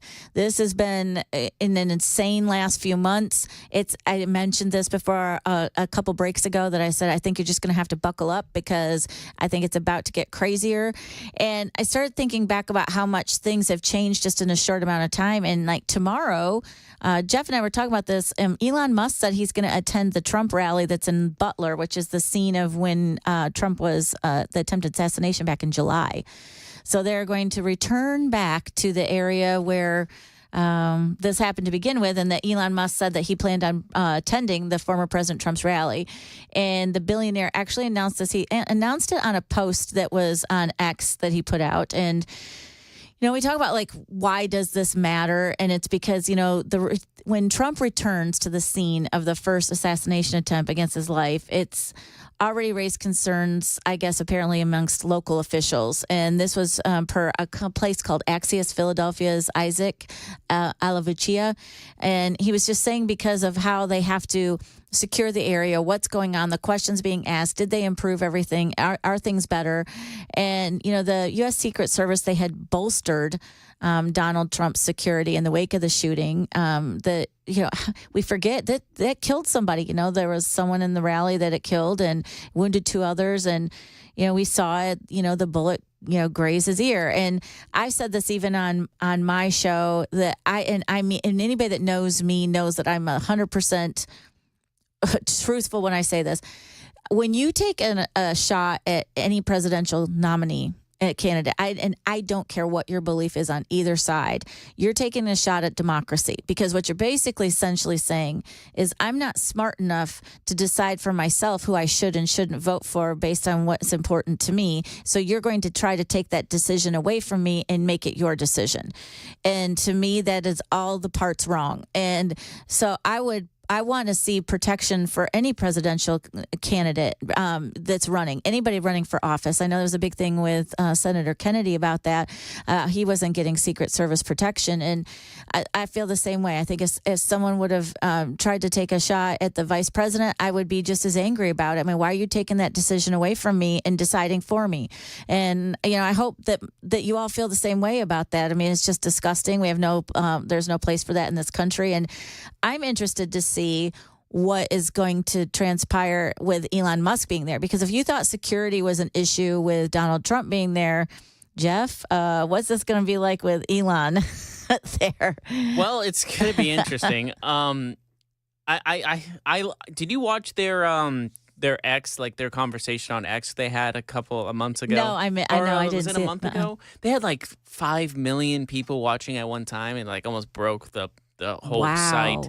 Wow. But I think it'll be the same there. I think it'll be a lot of Elon Musk, what he says on X, saying they keep saying democracy is at stake if you don't vote for Harris. Well, actually, it's democracy that's at stake if you don't vote for Trump. He's saying that a lot, kind of things. I think he'll say the same things he's been saying on X, right, and just showing his willing support for Trump and what needs to happen in the next election and years to come.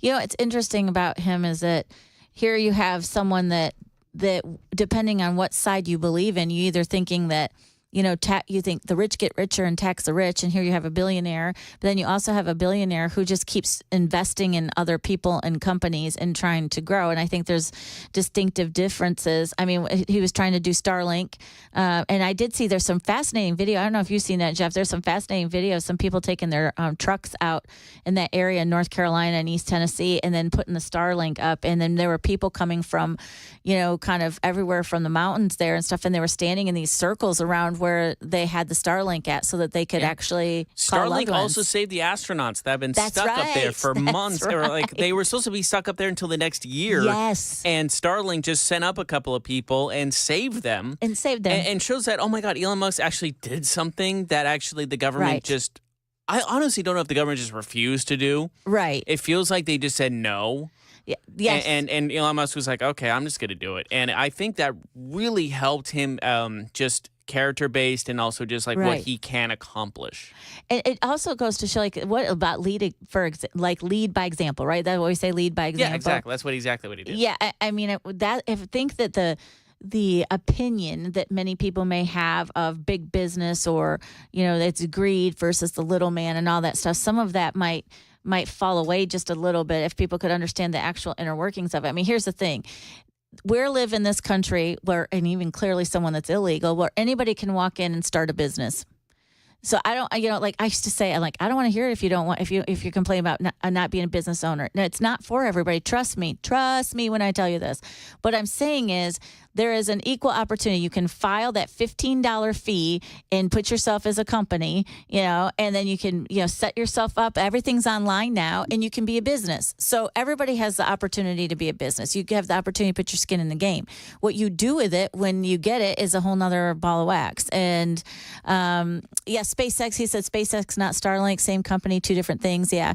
SpaceX was what we were talking about. I think that NASA has some issue with, I suppose. But Starlink, that was where everyone could get on board and be able to, talk to loved ones. I know that, like I said, some of those people there hadn't even spoken to some of them in a while, but I wanted to share a couple clips with you. I don't know, do you have them, Jeff? Do you see them? The ones that when Megan was on the show talking about security, since we're talking about Elon and Trump tomorrow? Yes, I think I have it. Okay, give me good. a second. Yeah, no, that's okay, because I can kind of set this up and let everybody know. So when even before the first assassination attempt had happened, one of my good friends, one of my dearest friends, actually, she owns an on-body private security firm. She owns she has national security clearances.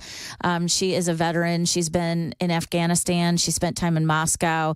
She's just incredible. She's been on body protection for Mark Zuckerberg, James Cameron, dignitaries, and things that she cannot talk about. Her name is Megan Zavadny. And after I had her on a couple weeks before the assassination attempt, the first one had happened, because I was just fascinated about, being a woman in that particular industry, and kind of what that meant in a political year, as far as having to have Secret Service was a big deal with, the presidential nominees, both with Kamala and with Trump. So it just thought was an interesting topic to have her talk about and expose people to that maybe hadn't had that opportunity. And then here we go. And Jeff, you remember that day that we come in? Yeah. And she comes in, and I'm like, I just texted her after that happened. I said, you got to come on the show and talk about this. And you got to talk about what's happening. And so just trying to see what the landscape looks like between what it was in July and now, with Trump and Elon Musk going there. So that was the day I slept in the studio, because I was actually working that Saturday, and I was supposed to get off at 7 o'clock. Yep. 6:45, Trump gets shot. So obviously we had to do a complete breaking story. Yep. We had all the guys on, and it went about till 10:30, 11 o'clock. And I was like, well, I have to get here at 4 a.m. the next day. Yep. So I just slept downstairs on a couch and woke back up, and you were nice enough to bring me coffee. That was an eventful day. I felt but so I have bad the for audio you that clip. day. Okay, good. I felt bad for you that day, but I just wanted to kind of let people hear, a take of this from a different perspective. And, I'm going to be mindful and watch tomorrow to see kind of what happens. But this was the first part of the first clip is just Megan talking about her credentials, because I want you to qualify her. You want me to understand. play the credentials first? That'd be great, because I want you to hear what her experience is before she gives a take on something. I think that's absolutely, important, so that you can, know she knows what she's talking about. And like I said, she's a veteran, and she's been in combat, and she's just incredible. But I don't know, Jeff, you got that ready? Close to? He's like, hang on a minute. But I'm going to see, I'm interested to see like now what it's going to look like. And now you're going to add to the mix Elon Musk. But this is Megan Zavodny just talking about her background real quick. I think I messaged you too, like right Yes, when you it did. happened. You did. And I'm like, this is insane because what we're talking about is security. And this is what you do. So just briefly for about, I know I was sharing with the listeners and the audience about what you do, but just share a little bit about your background because I want them to understand that when you give an opinion about this, they're going to validate it, they're going to understand it, they're going to be happy to talk to you. So tell them a little bit about you and your background. Well, a little bit about me. I've been in the industry for 12 plus years. I was U.S. military. I was U.S. Army military police. I contracted overseas in hostile high threat environments with companies like Triple Canopy and Olive Group. I've went to the UK. I've trained with ex-British SAS in security companies out there, getting my security industry authority training, which is the governing authority there in the UK to get your security licenses. I've worked for many high-profile, prominent individuals on the private side running security details. I worked contracts for DoD, Department of Defense, and Department of State. During COVID, I was assigned at a U.S. Embassy Moscow. I was there through the Ukraine invasion. And then I went corporate after that. Took a breather, and now the beginning of this year, I decided to open up my own risk management or security agency. It's been a goal for a very long time, and now it's the ball's rolling. So, and I'm here in Tennessee, and now look.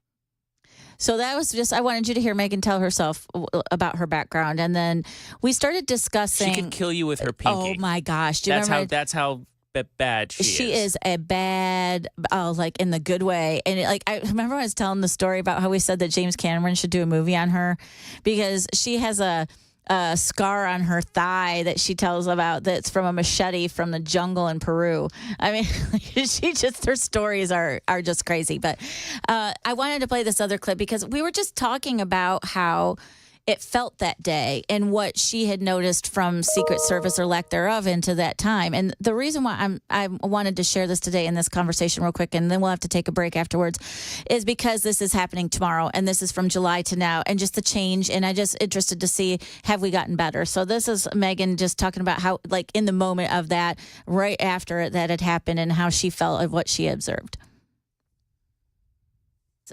Correct. I mean, those men and women, they are paid to be, to put their lives on the line for the president. That's what the Secret Service does. That's what we do in executive protection. That's what, PSD does overseas. We are paid to take that bullet. Right. And, I mean, it just is what it is. Yes, they responded, but it took too long. I agree. It took way too long for that response. Yes. What it looked like to me, and it's very, very frustrating because, like I said before, lack of training. That's exactly what it was. Had they trained repetition, you don't think, you just act. Right. Like you know what to do. It becomes second nature, and it's of course probably they may have been thinking like, is this happening right now? Right. Like the rest of the world is watching on TV. Did this just happen? And it is sad because, people died in this event. Yes. President Donald Trump was shot. Granted, I am so happy that he walked away. Right. And, it shows his strength and resiliency and how he, his follow on to that. Yes, the picture, the raising the hand, we fight, to I'm good, let's roll. Good on him. That's where I was saying, this is one of those moments where I just wanted you to kind of hear what it felt like then, what she noticed. And there's way more that she talks about. We just don't have time for it today. But I just want to kind of let everybody know that's happening tomorrow. Take a peek at it. See if things have improved. See if things are different. And we want to keep moving forward. So you are listening to The Chris Hand Show on Super Talk 99.7 WTN.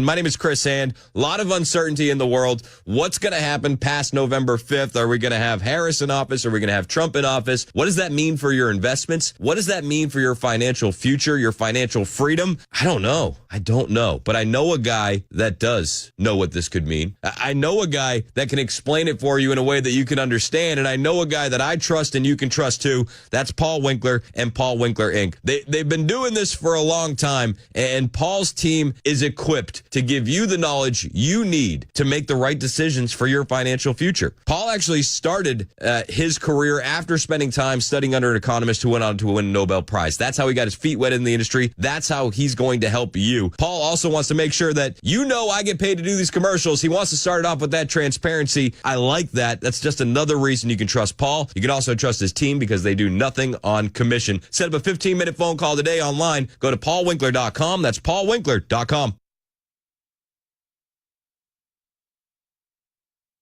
Hey, what's up, guys? This is Matt Murphy for Members Nutrition. I want to tell you about the Members Nutrition difference, and I want to encourage you to go over to the Members Nutrition website. Number one, they believe at Members Nutrition that they can sell vitamins and supplements at a lower cost point, and they're doing it every single day at membersnutrition.com. Number two, they want to make these products right here in the United States of America, not from some overseas company, and they do that every single day. I encourage you to go to membersnutrition.com. You'll get 50% off your purchase price at checkout. You don't have to put in any codes. Just go to membersnutrition.com. Once again, membersnutrition.com. Hey, it's Dan Mandis, and I am so glad that California Closets has fixed my closet catastrophe. After exact measuring and planning, they came over and got to work.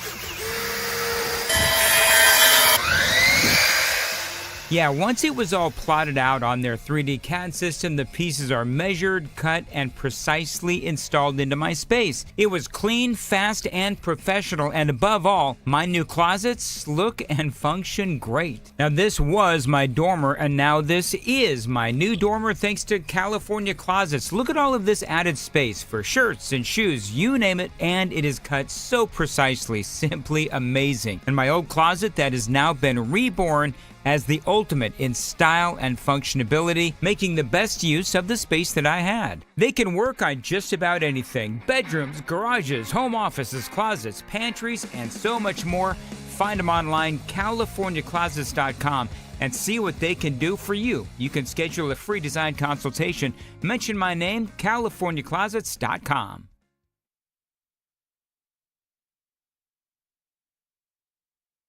I started work in the early 60s, and Tennessee had a deer stalking program already in place going, primarily from Clarksville base within the Fort Campbell area. From that area, a lot of deer were stalked in middle and west Tennessee.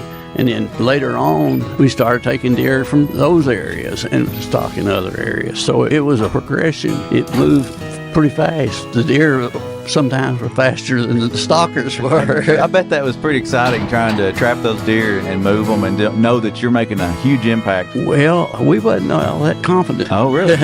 Because a lot of the counties had dog problems. You know, they'd be wanting to dog the deer, and it didn't hold up under that kind of pressure. And we had to go back in and restock. And there was a lot of different types of law enforcement work that had to be done. I hear you. And the officers did a good job. And we talked to a lot of the judges, and they clamped down pretty hard on somebody poaching deer out there. Back then, we only put out 15 or 20 deer. It was critical. In fact, at that time, it could cost you your truck. Yeah. It's an amazing success story. You hear folks saying, well, we didn't see a deer when I was a kid, and now you just have to walk out your back door and you got in a subdivision grazing or driving down the interstate highways or whatever, you see a deer just about every day.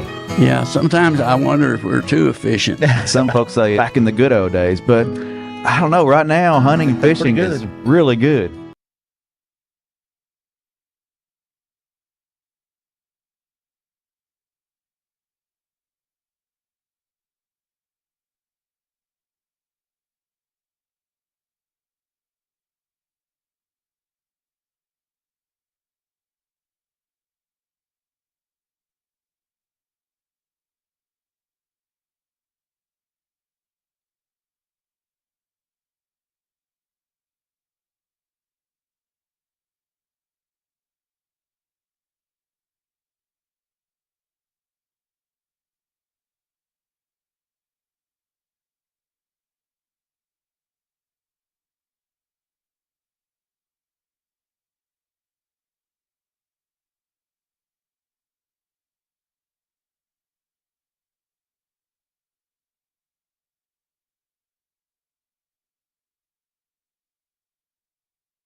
A Tennessee congressman demanding answers from Immigration and Customs Enforcement over illegal immigration. We'll tell you about it at 11 on Super Talk 99.7 WTN.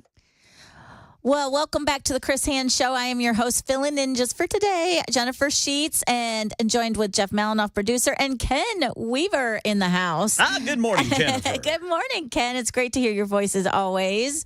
And I have been so thankful for this amazing group of people that listen to the Chris Hand Show.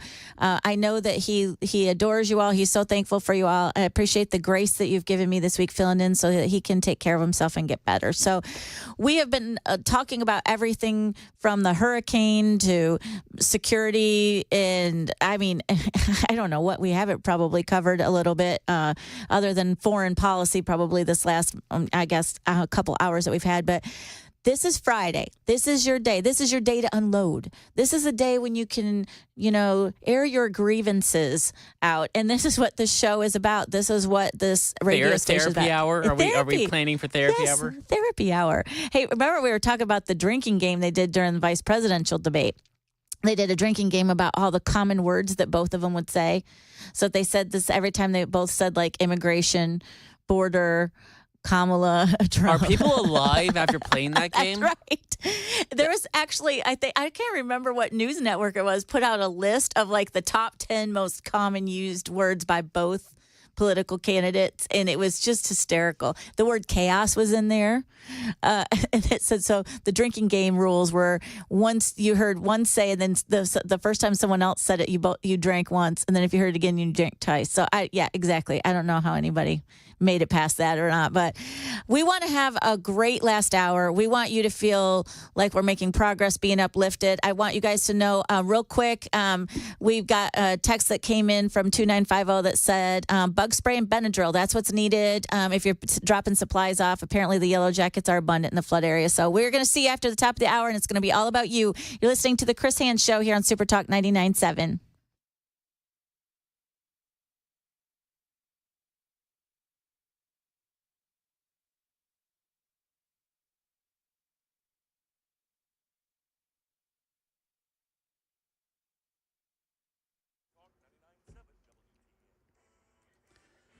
It's 11 o'clock on the dot this Friday morning. I'm Ken Weaver with your top stories, and I don't see a chance for rain for days. I don't see the temperature getting over 90 degrees for days. I see lots of sunshine, though, coming up in the full forecast in 5 minutes. Tennessee Congressman Scott Desjardins demanding answers from Immigration and Customs Enforcement over illegal immigrants crossing into the U.S. If you're a minor, you come here. They don't ask if you've been affiliated with a gang. They don't ask whether you have a criminal record. You're just released into the country. And so we were getting calls and we were seeing articles. And so we penned this letter to try to keep the heat on the Biden administration. Speaking on WTN's Dan Mandis show, Desjardins wants data that shows where these illegal juveniles have been transported in the U.S., the crimes they've committed, and answers to why there is no vetting process for juvenile border crossers.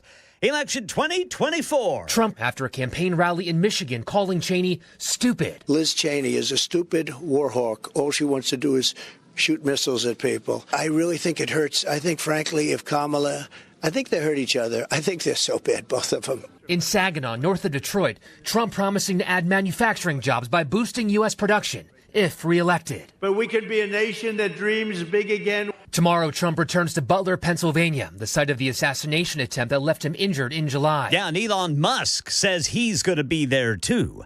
A stronger than expected jobs report out today from the Labor Department. According to the report, job growth in September was robust, adding 254,000 in the month of September. The jobs picture over the summer in July and August was revised upwards. We get more from Alexis Christoforous, who also mentions the sectors that hired the most. When we take a little deeper dive in, we saw wages inched up a bit, but not enough to fan inflation once again. And also jobs added in food and services, drinking places, healthcare, government, social assistance, and construction. Those were the areas that we saw the most jobs added. What seemed like a golden opportunity has, for many would-be investors, become a nightmare. there. Jim Ryan says the FBI is looking for the perpetrators of a sophisticated ripoff. Maybe you've received an email or Facebook message from ICH Coin offering you the chance to learn about investing in Bitcoin. The company bills itself as a cryptocurrency platform, but it is a scheme and a scam. Amanda Culver of the FBI's Houston office says ICH Coin is playing on consumers' vague familiarity with virtual currency. People are very interested in investing in cryptocurrency. She says ICH Coin, with an app and legitimate-looking website, has defrauded Americans of $30 million in the past 11 months. That is the latest news. Weather is next. I'm Ken Weaver, WTN News.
Welcome to the Chris Hand Show. I am your host, Jennifer Sheet, just filling in while he's under the weather today. And I appreciate all of the wonderful texts and calls that we've been getting all today. It's been a great week. You guys are filling in, doing what you need to do because we want to hear from you.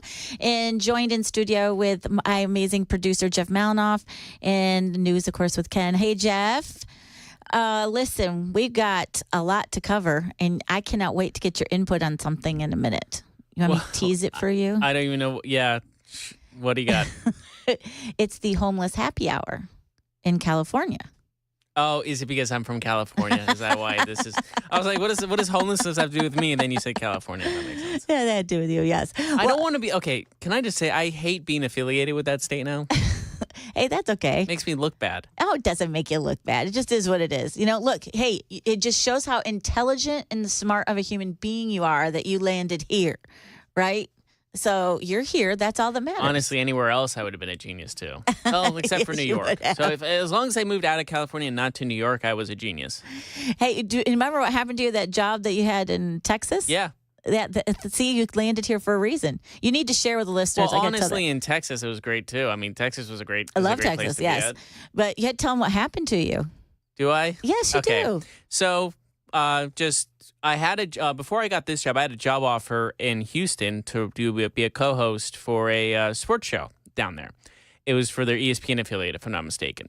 Moved all the way down there, drove all the way down there, had all my stuff, got new furniture, got a new apartment, whole 9 yards, because I got a little bonus to get there. So that was what I used it on. 2 days before I started, I finished my move and everything. Company called me. They shut down. I had no job. I didn't start a day. So you ended up back I came back here. 2 months of applying later, get a call from Dan Mandis saying, "Can you? I love it. We're interested in you." And Well, their loss was our gain, Jeff. yeah, and then all of a sudden, next thing you know, I talked to Matt Murphy, and then all of a sudden, I'm a Russian asset from here on out. That's right. I forgot about that, too.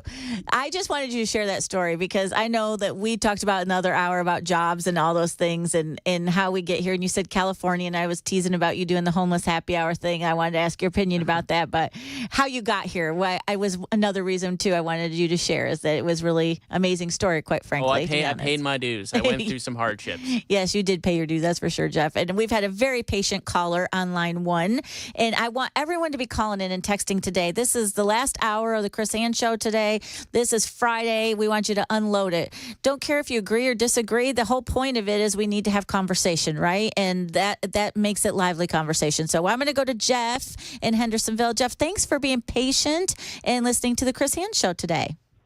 Hey, no problem. Hey, Jeff, I'm from San Diego, actually. So California now, 3-year political refugee out of San Diego. So California in the house now. Hendersonville. You're on the same boat as I am. Oh, dude, I tell you what, Gavin Newsom, anybody that really wants to see what the nation will look like under Kamala Harris, look at Gavin Newsom. I have Democrat friends. I have Democrat friends we just visited last month that were like, hey, so what's Tennessee like? We're looking at Portugal and Spain. I mean, my Democrat friends. But that's not why I called. Here's what I want to get off my chest, and I'm pissed. And to my knowledge, it didn't even come up in the debate. But over the last 2 weeks, people, my Democrat voters out there, we've given almost another $9 billion to Ukraine, okay? And over the last week, Russia seized a northeastern stronghold from Ukraine. Yes. All right? Another $9 billion. Well, we are really suffering here. Natural disasters, et cetera, et cetera. I don't think Lahaina has really even been touched yet. But what's really getting me here now is with the lack of leadership, Kamala Harris again, look at to the extent that the Israeli now direct confrontation with Iran, which, it's been by proxy for a long time now, but now we're looking at for real metal on metal. And that is because of their leadership. How many innocents are going to die in Iran, in Israel, in Beirut, any other country, Saudi Arabia possibly? How about in Ukraine? How many innocent people? Because you're greenlighting this, and we're giving away tens to hundreds of billions of dollars, just another $9 billion here in the last 2 weeks. For what? Right. I'm furious. And you know what? If you're supporting this, all because you hate Trump, you've got a real screw loose because this is not a good place we're going to. Thanks for listening, guys. Appreciate you doing a great job today. That was a mic drop on Jeff. Whoa. Yes, Jeff. And just like that, he's gone. I know. Wow. Jeff, I am so thankful for your call. I'm like, yes, this is what we need to bring. Yeah. And you know what? You made a great point. I do not remember them bringing up Ukraine at all during the vice presidential debate. They did not. No. I don't think that was even. They brought it up during the presidential debate, but not the vice presidential. Yeah, and they try to get Trump to say he wants Russia to win. You remember that? They're like, "Do you want Ukraine to win?" He's like, "I want the war to end, so there's no more death." And then they go, "Does that mean you don't want Ukraine to win?" It's like, you're. Can you imagine trying to have a conversation in the household of these moderators? Can you try to have a conversation? Just imagine trying to have a conversation with just between me and you, and there's two other people just yelling and trying to overstate what you're saying, and just taking apart every little word and twisting it. It's like, excuse me, I'm trying to have a conversation here. That's basically what happened. This is how come we don't get things done. We need people to be listening more and have more of a conversation. So we're going to listen to Bill Nash because he's in Nashville. He's calling about voting, right? Bill, welcome to the Chris Ann Show. Hi. I'd like to say that I'm 75 years old, And when I first started voting, I would look at the individual who was running. I didn't look for the R or the D. I tried to investigate the best I could about the type of person that they were. But lately, and when I say lately, within the last 15 years, because the Democrats' national stance on things and the way they make all their members go lockstep with them, I can't vote for any Democrat. Now, I'm not saying that every Republican is great. I'm saying because they back things that I cannot back, no matter how good they might be as an individual, if they're going to go lockstep with what the leadership tells them to do, I can't support boys going into girls' bathrooms. And I can't support abortion up to the point of birth. I can't support having drag queens come into the schools. And they support every single thing that I'm against. So I can no longer vote for any Democrat, even looking at the type of person they might be, if they're going to support the national stance that the Democrats take. And I'm wondering if I'm the only one that thinks like this anymore. Oh, Bill, I'm so glad that you called. Thank you for joining in the show and being a part of the conversation and listening. And you are not alone, obviously. And it was very cringy during the debate. When, to bring up to your point, we're talking about like abortion and thing like that, to how everybody's reaction is. It's so polarizing. It's actually one of those topics that a lot of people don't like to bring up because of how people are how they so strongly feel about it. And yes, I love that you're explaining why you feel the way you do. And I think that has to be more of the conversation. If somebody's, voting, as a liberal on a Democratic ticket, I want to genuinely hear like why. I think the difference between hearing that why on that side that I've noticed versus on more of a conservative side on the Republican side is it seems like, people want to talk at you and not listen. I'm more than happy to listen. I don't know, Jeff. I mean, how do you feel about? I mean, I know you have friends that feel differently than you politically, and so do I. Yeah, and the question with the abortion thing is like he was asked multiple times, like Tim Walz was, when's the cutoff? Right. When's the cutoff? Yeah, and they the cutoff? never say a cutoff. No. If we say a cutoff, we might have a coming together almost. Right. But they refuse to say a cutoff, and that's the concerning part. It is very concerning. Well, and there was a woman that she was at a college campus, and I got to find this clip of it. And the college students were asking her about abortion. They were telling like there's no such thing as abortion up to birth or something like that. And so she called a clinic and started asking questions live, and it was just mind blowing the information that was coming through there. And it just goes back to what I said before. No matter what hot button issue it is, just do your homework. This is the beauty of living in this country. Maybe you feel 4 issues you're more conservative, but 3 of them you're more liberal. That's okay. I mean, where have we gotten around to where it's not like we don't have to all feel one way about something, but what you're voting for when you go in the voting booth is what overall is this person going to bring in that is going to affect your everyday life, and what is of everything that's out there in every topic, what is the majority of what is most important to you, and that's how you should be voting. And so I've got the lines lit up. I love it. Everyone wants to get on Friday so we can talk about how we're feeling about things. It's perfect. So I'm going to go to Mark in Clarksville. Hey, Mark, welcome to the Chris Hand Show. Thank you. Hope you're having a good day. Hope you are having a good day. Lay it on us. We're ready to hear from you. All right. There's a couple of things. During the debate, he asked how many times she had talked to, Zelensky and Putin, and she jumps in there. I talked to him 5 times, and then she starts attacking. She didn't say whether she spoke to Russia or not. Right. Nobody's talking about the Abraham Accords he got signed with all this going on, or all the others would be in on that party. But the main thing I called was that nobody is brought up, and I'm retired military, so thank you for your service. Is that he went over there, he got Burisma and his son and all that, threatened them with the money, and they got him fired. He let them have the money. He brags about it and everything else. Nobody's brought up that maybe Zelensky, when he comes over here to ask for more money, he could say, hey, Joe, I'll let all this information we do know and let the truth out if I don't get no more money. And all of a sudden he walks away with $4 billion, $2 billion, $3 billion, That would be telling, wouldn't it? Common sense tells me somebody needs to, hey. No, I agree with you, Mark. I mean, you're bringing up questions that we should have had. Those moderators should have been prepared to ask us something on every topic that's hot right now. Yeah, you're right. A lot of people, they only listen to other channels. I've got some I've talked to, and I'll say, hey, well, what about the Abraham Accords? What is that? What are you talking about? That's fake. Blah blah blah. Hey, what's up, guys? It's Matt Murphy in the middle of downtown Franklin, Tennessee. We've talked so much about Savory Spice. When he got elected, I had buku of things Clinton had done, and NAFTA was the worst, and blah blah blah, and he come in there and he fixed majority of them.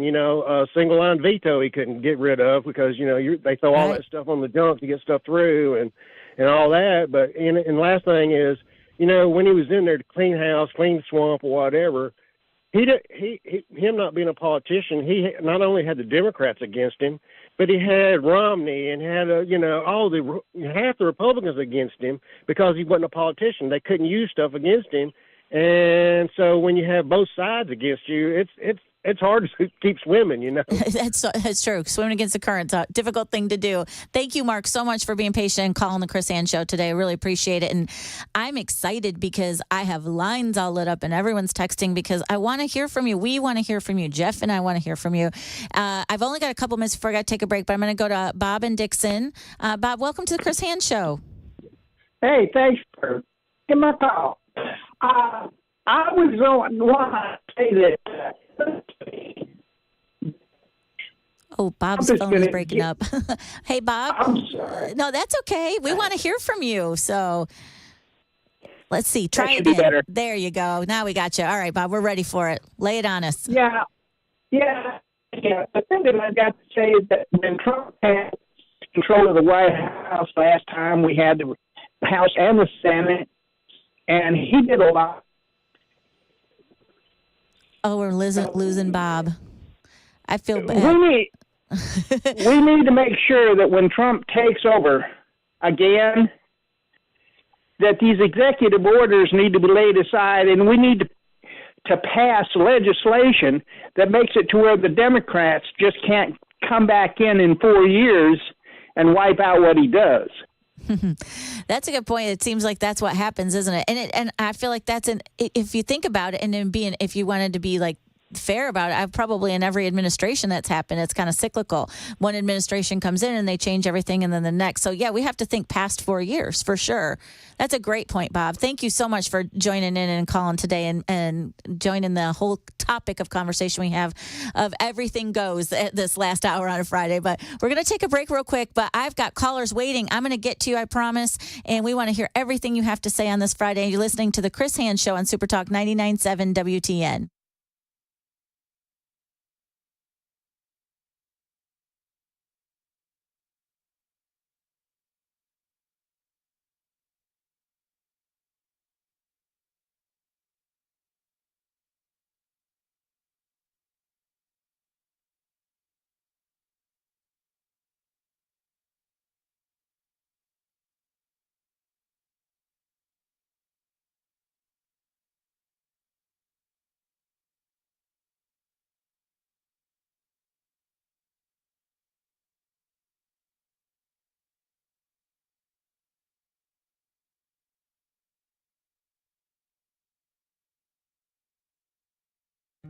Hey, what's up, guys? It's Matt Murphy in the middle of downtown Franklin, Tennessee. We've talked so much about Savory Spice. I thought, why not show you the place? So let's go on in and see what's popping at Savory Spice. As I've always said, you will smell the spices even before you walk in. I can smell them right here in the doorway. Come on in, and let's introduce you to the one and only Holly, who is the owner and proprietor of Savory Spice. Say hey, Holly. Hello, everyone. Now, enough about Holly. Let's talk about spicy and easy products like the incredible taco soup, which, as I said, you put this in a crock pot, you put all the ingredients that it tells you to buy right there, you put the spices in, and it's so easy. So if you don't know what you're doing around the kitchen, it's a perfect way to find your way around the kitchen, as is the Mediterranean dill risotto. Now, for the holidays, pumpkin pie spice. What doesn't it have, Holly? Pumpkin. Doesn't have any pumpkin in it. That's a fun fact for all of you kids out there. Now, if you stop by Savory Spice, either in the Franklin location or at L&L Market, you can get yourself a sample of the dill dip, which is my absolute favorite. Just tell them Matt Murphy sent you to Savory Spice with purchase now. So come by Franklin or L&L Market in Nashville and come see Holly and the entire crew at Savory Spice.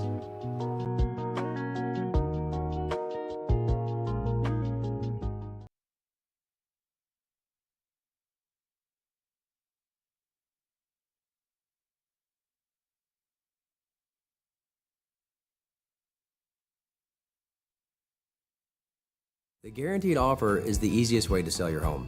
It's really simple. We bring you an all-cash offer. You close in as little as 21 days. No home inspections, no lockboxes, no open houses. Go to markspain.com to get a guaranteed offer and start packing. Hey, what's up, guys? This is Matt Murphy for Members Nutrition. I want to tell you about the Members Nutrition difference, and I want to encourage you to go over to the Members Nutrition website. Number one, they believe at Members Nutrition that they can sell vitamins and supplements at a lower cost point, and they're doing it every single day at membersnutrition.com. Number two, they want to make these products right here in the United States of America, not from some overseas company, and they do that every single day. I encourage you to go to membersnutrition.com. You'll get 50% off your purchase price at checkout. You don't have to put in any codes. Just go to membersnutrition.com. Once again, membersnutrition.com.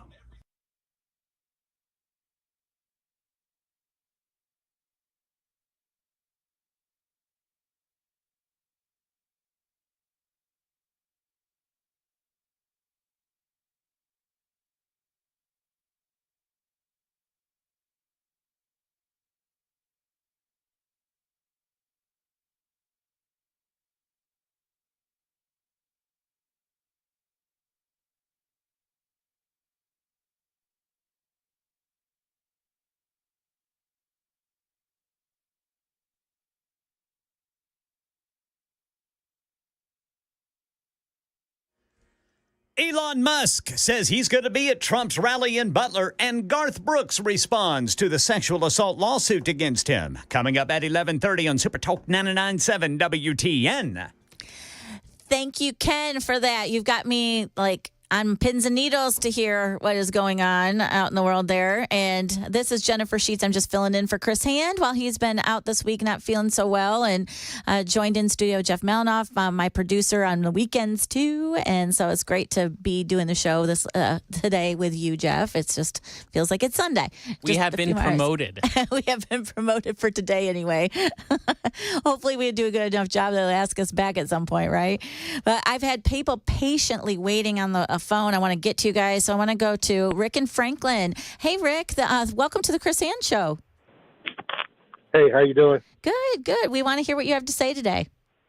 Yeah, I wanted to pivot off what the gentleman who was a political refugee from California talked about. Yes. You know, he talked about the billions we're spending in other areas. Let's not forget also that concerning the unrest in the Middle East, the Biden administration basically allowed that to be funded from start to finish.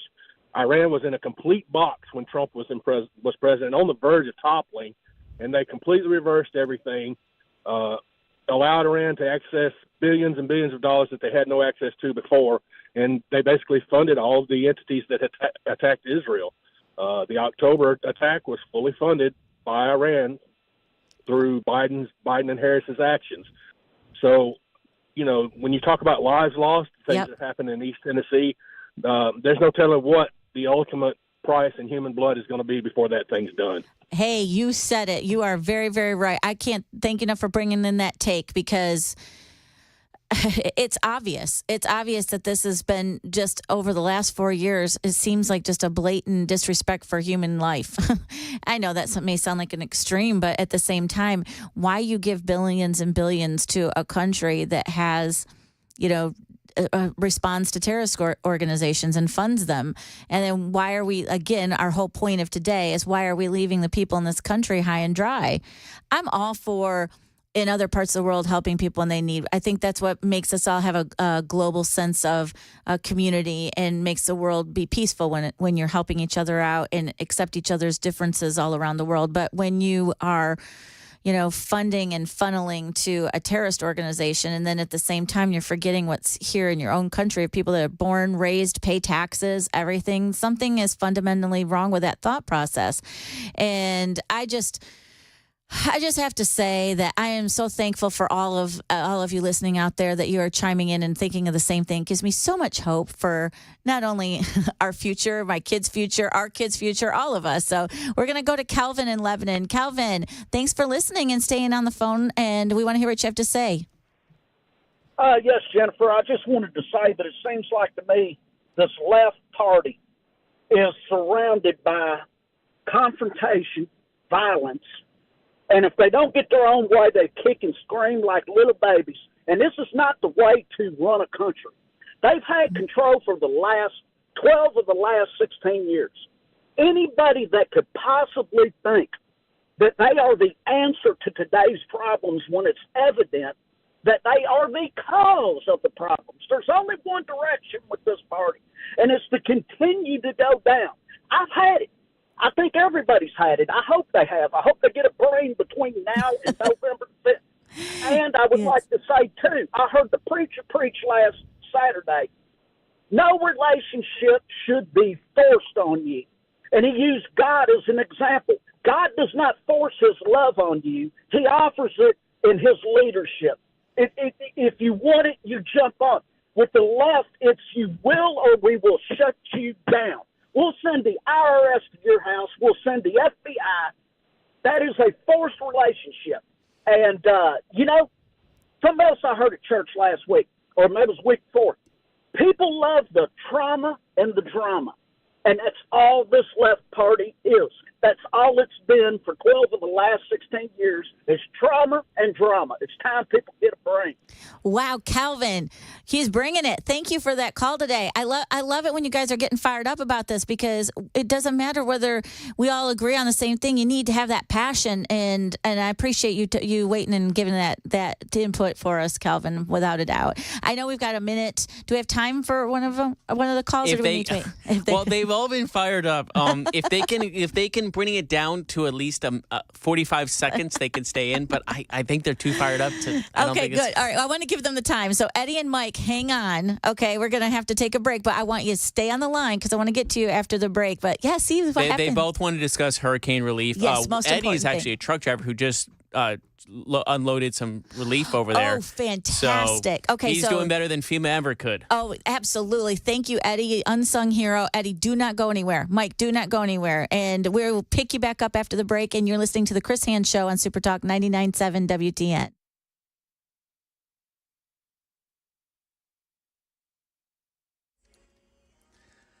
I'm Ken Weaver with your top stories, and we've got a crash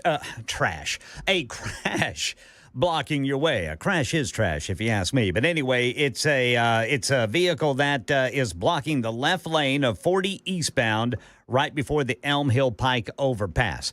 Election 2024, Elon Musk says he will be at former President Trump's rally tomorrow in Butler, Pennsylvania, marking the return to the same ground where Trump was shot in the first attempt on his life last summer. Musk posting to X he wants to be there for support.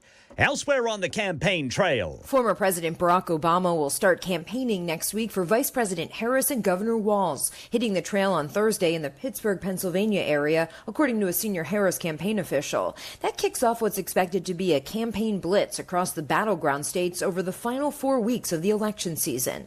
The former president spoke at the Democratic National Convention in August and held a fundraiser for Harris in September, but this will be a significant ramping up of his political activity for the Democratic ticket. Karen Travers reporting.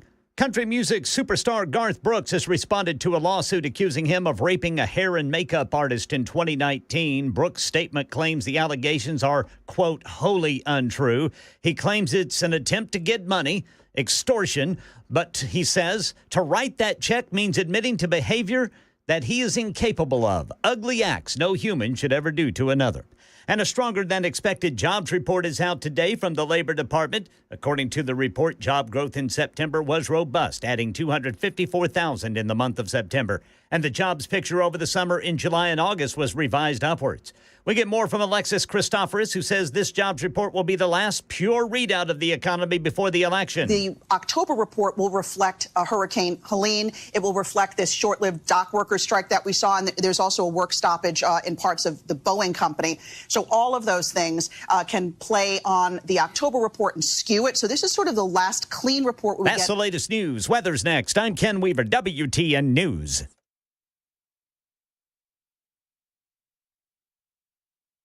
Hey everybody, Dan Mandis with Nashville's Morning News and Super Talk 99.7 WTN. I was speaking to Dr. Christopher Van Shank the other day at a station event. Now, he's a psychiatrist, and he was telling me about the mental health crisis here in America. And as you know, it's out of control. The COVID lockdowns were an absolute disaster. And Dr. Van Shank, again, he's a psychiatrist.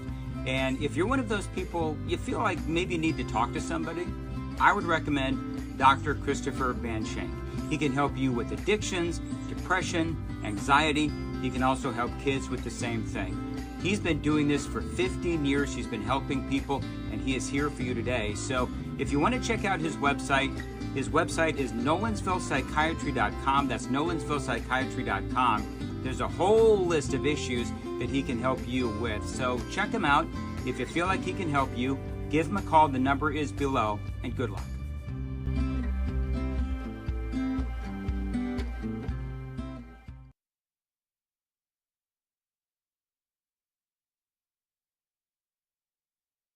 I started work in the early 60s, and Tennessee had a deer stalking program already in place going, primarily from Clarksville Base within the Fort Campbell area. From that area, a lot of deer were stalked in Middle and West Tennessee, and then later on, we started taking deer from those areas and stalking other areas. So it was a progression. It moved pretty fast. The deer sometimes were faster than the stalkers were. I bet that was pretty exciting, trying to trap those deer and move them and know that you're making a huge impact. Well, we wasn't all that confident. Oh, really?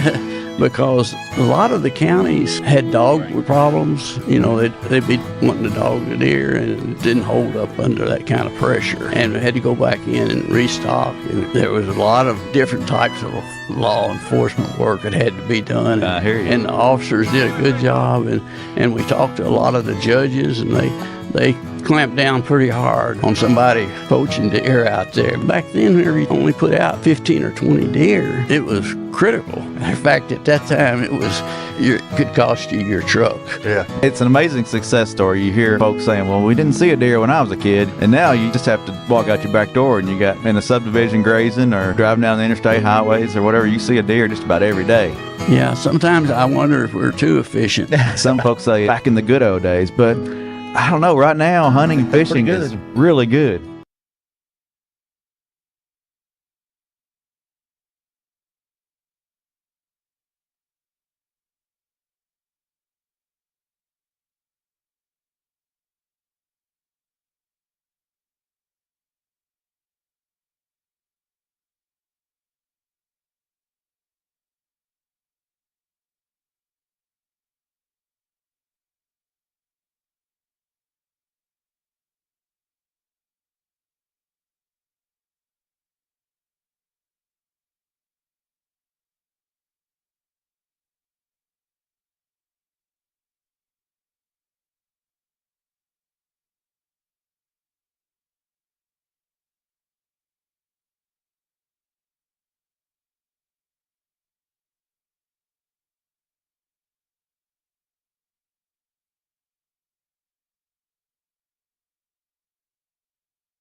Welcome back to the Chris Hand Show. I am your host, Jennifer Sheets, just filling in for Chris while he's under the weather. Joined in studio here with Jeff Malinoff, producer, and Ken doing news. And I appreciate Eddie and Mike waiting. There's been so kind to wait through the break. We really want to hear what you have to say. It's Friday. We're unloading. This is about you all. So, Eddie, I hear that you just dropped off a truckload of relief, and we need to hear the story. You need, what do the young kids say? Give us the tea, Eddie. Yes, ma'am. Was listening to your show this morning, and I received a blessing this morning by going down to Kingsport, Tennessee, the Church of God there. There was 25 or 30 people there this morning, early, men, women, and some children, on a Friday morning down there to hand unload a tractor trailer of relief goods. Food, wow. Paper products, this and that. And I was talking to the pastor, And he said in the last 2 days that he's distributed food to 8,000 people that had come through his church. Whoa. Wow. To think about Kamala Harris standing up there so proudly saying that they were going to give these people $750. What is $750 going to do for these people? Nothing. But what kept running through my mind is this administration could learn a good lesson from people like I met this morning and how to be American and how to be a Christian that they claim to be. It's just, it's sad what this administration has turned their backs on our own homeland with the border, and now this going on over there. It's truly disgusting, and I'm just afraid that if Trump doesn't get back in 24, we may not have a country to bring back to. Well, Eddie, I think that's everyone's concern right now, without question. I just want to tell you thank you for doing what you're doing. Thank you for calling in and sharing that story with us, because it's the unsung heroes like yourself and like you going into Kingston and all the people that were there from the church. And that number is astronomical, 8,000. That's amazing. I hope they're all encouraged. Are they encouraged by the help that they're getting from everywhere, from the people, not the government, but from, us private citizens? Good. Yeah, this here, I drive for Hayward Express, and I run out of Bowling Green, Kentucky, and this was a second load that we had took. Oh, great. And he said that he had 3 other tractor trailers come in with supplies. So, you know what? The American people are taking care of our own people, and I'm pretty proud of that. Me too, Eddie. Wished I could be of our government. I wish I could be just as proud of them, but right now they're just a huge disappointment. Well, I appreciate you waiting so patiently, Eddie. Thank you so much for being a listener to the Chris Hand Show. Thanks for contributing, and be safe while you're out there, okay? Thank you. Thank you, ma'am. You got it. I really appreciate Eddie waiting to share kind of what it's like right now there. And then, Jeffy said there was, 3 other trucks that had come through this week, and he'd done 2 loads himself, so that was fantastic. Let's go to Mike. Mike, you're in Morrison, right? Yes, that's right. Okay. Hey, welcome to the Chris Hand Show. Thanks for having me on. It is a crying shame the way the government is treating these victims, and I can't yell about it because I need to censor myself, honestly. That's what I always say about my own self. I did want to give a shout-out to a couple of organizations that me and my family had volunteered with. You can find them both on Facebook. God's Pit Crew is the one, and then 8 Days of Hope is the other. You can find them. They're both on Facebook, and, it's strongly suggest if you want to volunteer, go help clean up. 8 Days of Hope, God's Pit Crew, 2 great organizations. Donations, same thing. I love it. Thank you for that. I appreciate you sharing that, Mike, because you said it's God's Pit Crew, right? And 8 Days of Hope. And then we can find them on Facebook. That's right. Excellent. Thank you, Mike, for waiting and calling in with that information and being a listener to the Chris Hand Show. We really appreciate that. And we are now going to go to Ken in Columbia. Hey, Ken, how's your Friday? Good. So far, so good. Well, what would you like to share with us? We're ready. We're all ears. Okay. Well, a lot of people worry about Democrats just seizing power. And I'm telling you, it's not something that they're going to do. It's something they've already done. Yeah. And I will be shocked if they allow anyone else in that White House. I just don't believe they're going to allow it to happen.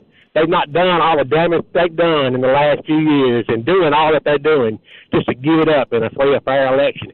It ain't going to happen. That's a scary thought when you say that. Well, I believe you can take it to the bank. Yeah. I hate it, but they've already done it. They got Department of Justice. They got the FBI. Now it looks like they've got the Secret Service too, and they've got the mainstream media. Who's going to stop them? Yeah, you're right. And that's where it has to be us, right? In the voting booth. We have to make our voice heard. And that needs to continue long after the presidential election. And thank you. Our voice matters not to them. Yeah, that's right. You're right. I like what we're doing as far as a volunteer state helping with hurricane relief. I know we can figure it out if it doesn't go the way we need to. So I appreciate it, Ken. Thank you so much for waiting online and joining the show. And I'm going to go to Stephen in Smyrna. Hey, Stephen. Thank you for listening to Chris Hello. Hand Show. Thank you. Thank you for taking my call. Yes. I was wanting to say that this is nothing new that we're seeing from Joe Biden and Kamala Harris. They did the same thing when they had that volcano, I believe, in Maui, and he's talking about his Corvette. And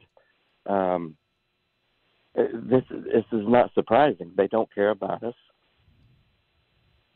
And did you hear our clip that we did at the top of the show? We might have to play that again, Jeff, where Biden said, "What storm?" Like literally yesterday. He just and it took him a minute to get where he was, and he says, "Oh, we're good, we're happy. Yep, everything's good. They got everything they need. They're happy." That's what they said. Yeah, you're right, Steve. It's like a disconnect, isn't it? It's such a disconnect. And to me, I would have more respect to them owning that. You know what I mean? Saying we got to do better. This, or I shouldn't have said that. This is not what I meant. It was out of context. Or this is what we need to be doing, and this is the action we're taking. When you have more respect for that. Yes, ma'am, I sure would. I appreciate you giving a call today, Stephen, on this Friday, and thanks for listening to the show.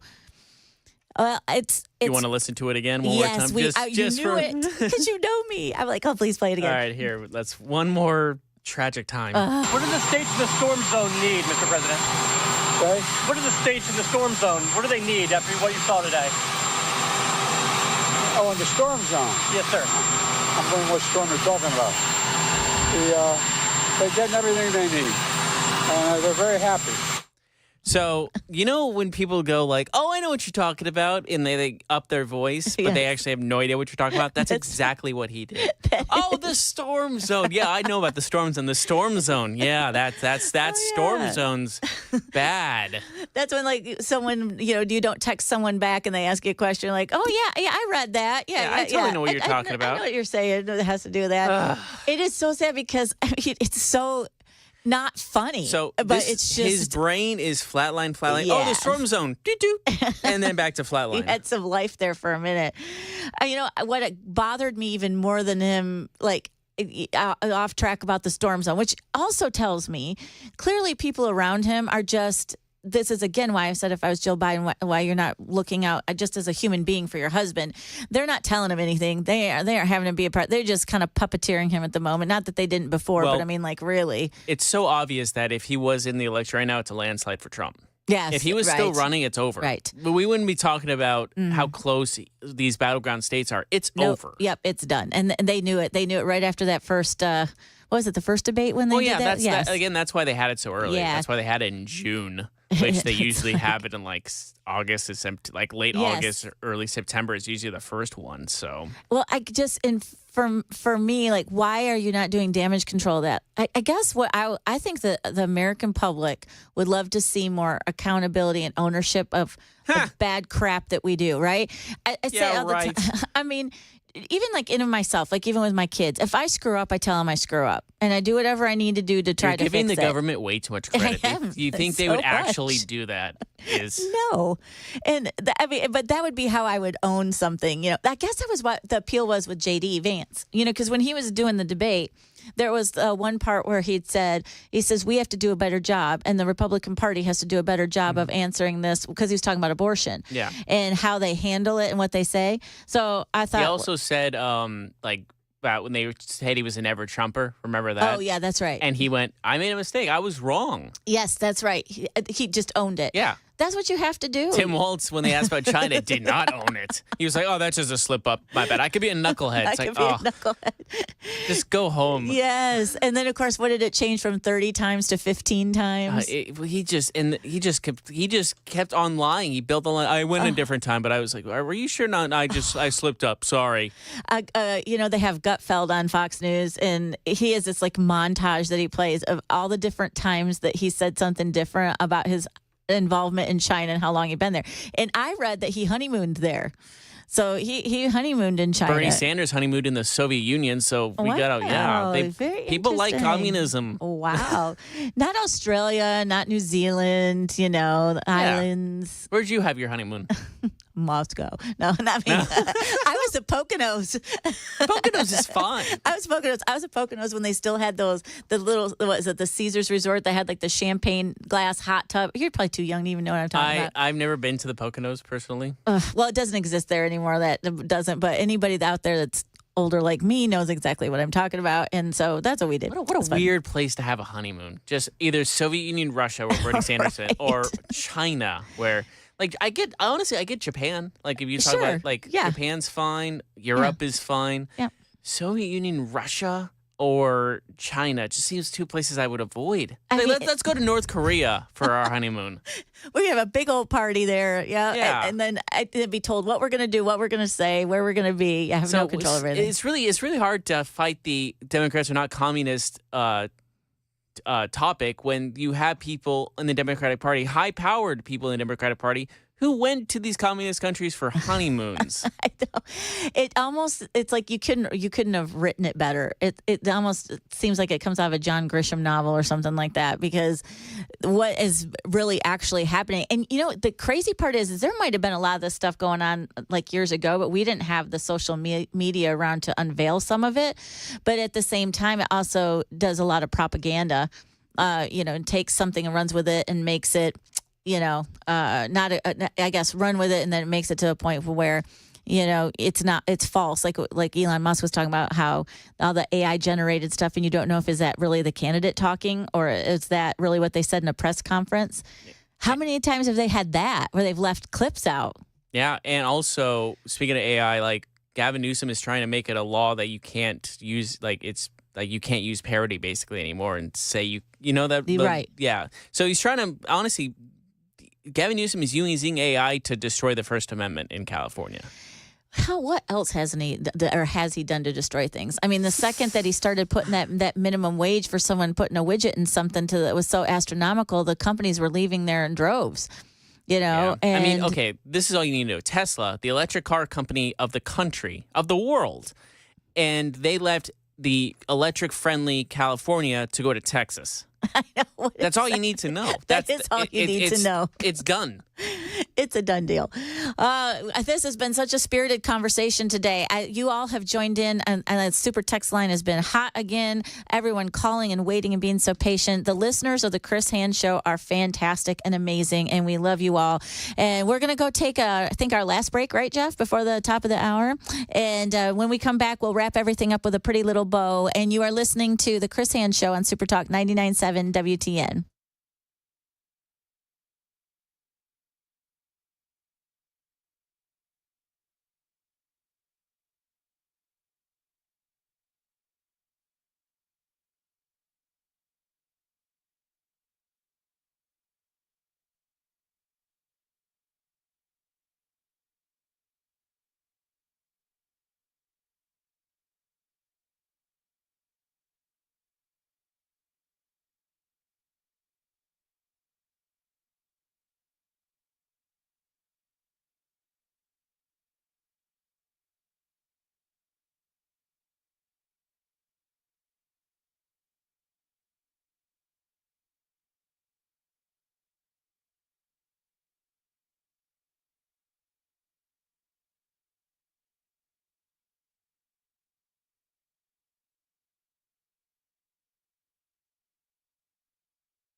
Hey, it's Dan Mandis, and I am so glad that California Closets has fixed my closet catastrophe. After exact measuring and planning, they came over and got to work.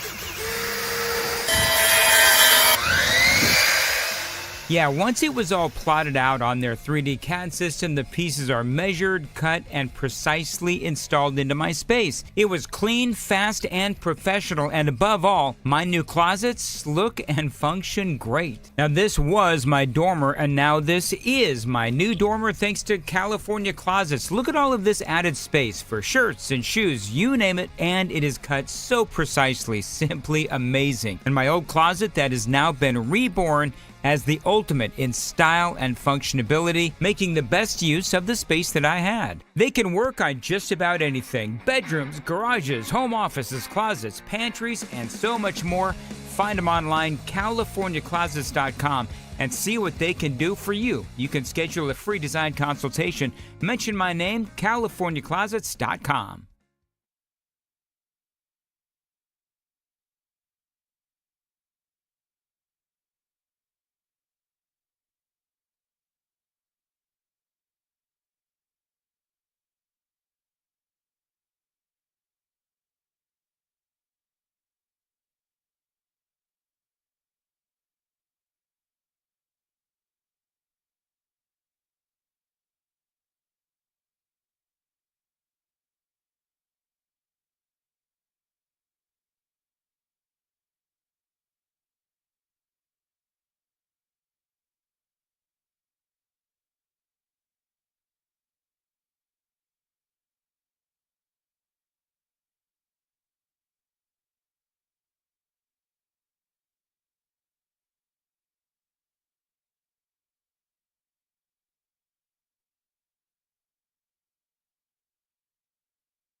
Hey, what's up, guys? It's Matt Murphy in the middle of downtown Franklin, Tennessee. We've talked so much about Savory Spice. I thought, why not show you the place? So let's go on in and see what's popping at Savory Spice. As I've always said, you will smell the spices even before you walk in. I can smell them right here in the doorway. Come on in and let's introduce you to the one and only Holly, who is the owner and proprietor of Savory Spice. Say hey, Holly. Hello, everyone. Now, enough about Holly. Let's talk about spice and easy products like the incredible taco soup, which, as I said, you put this in a crock pot, you put all the ingredients that it tells you to buy right there, you put the spices in, and it's so easy. So if you don't know what you're doing around the kitchen, it's a perfect way to find your way around the kitchen, as is the Mediterranean dill risotto. Now, for the holidays, pumpkin pie spice. What doesn't it have, Holly? Pumpkin. Doesn't have any pumpkin in it. That's a fun fact for all of you kids out there. Now, if you stop by Savory Spice, either in the Franklin location or at L&L Market, you can get yourself a sample of the dill dip, which is my absolute favorite. Just tell them Matt Murphy sent you to Savory Spice with purchase now. So come by Franklin or L&L Market in Nashville and come see Holly and the entire crew at Savory Spice.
The guaranteed offer is the easiest way to sell your home.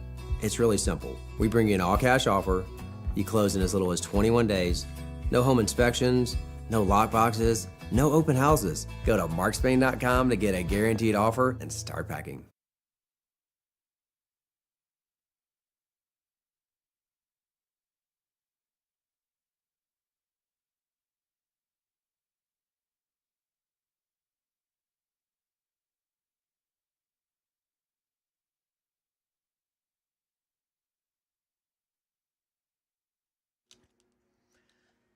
Garth Brooks responds to the sexual assault lawsuit filed against him. You'll hear that at noon on Super Talk 99.7 WTN.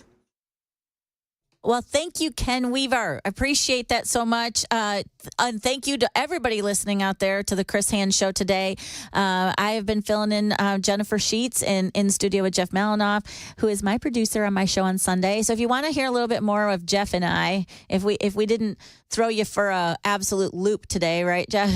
They've seen me on like every show so do. far. I know, They know everywhere. KGB is taken over, and the That's right. Yeah. That's right. If you want to catch Jeff and I together, you can listen on Sundays. We're on Master the Workforce from 11 to noon, and we talk about everything that people spend 70% of their lives doing that's working, and how it doesn't matter if you're a business owner or independent person, working for yourselves, whatever you're in. We just tackle everything, every subject, hot topics, have lots of guests on, don't we? We have a lot of guests on all We've the had time. some pretty cool guests. We have some pretty cool guests that come on our show. You know that is right, yes, and I'll tease it with that. And we have a podcast, so every show goes up on a podcast. So if you guys want to like and subscribe, you can go on every platform, Spotify, anything like that, and you can pick up Master the Workforce on there and see. I think we've got like 80 shows in the can in there. So if you want to more than that, yeah, it might be more than that. Are we closer to 100? Yes, I think. yes. Remember, because we said we were going to do something special for the 100th episode. Yes, that's right. I forget we have not planned that at all. We need to do because we've been too busy covering all this stuff going on. It's insane. But you, the listeners, the audience of the Chris Hand Show, I know I've said it over and over throughout the last 3 hours, but I mean it. When I say it, I mean it. I appreciate the grace this week that you've given me. I know you're used to listening to Chris. Chris is fantastic, amazing, and he has always been so kind to me at the studio here. Dan Mandis has been so kind and welcoming. Matt, when Matt switches out and when I'm in here, I've filled in for Matt a few times. All of the staff here has been fantastic, and I appreciate the welcoming of a new voice every now and again. But while you guys are out there this week, please stay safe. Go help any way that you can. I know you already are, because it's the volunteer state. That's what you do, and I'm so proud and honored to be a part of it. And let's go help these people. Let's take matters in our own hands as far as that goes. And let me just tell you, I appreciate everything everyone's done this week and all the donations that have come in and the trips. And hope you have a fabulous weekend. And you're listening to The Chris Hand Show.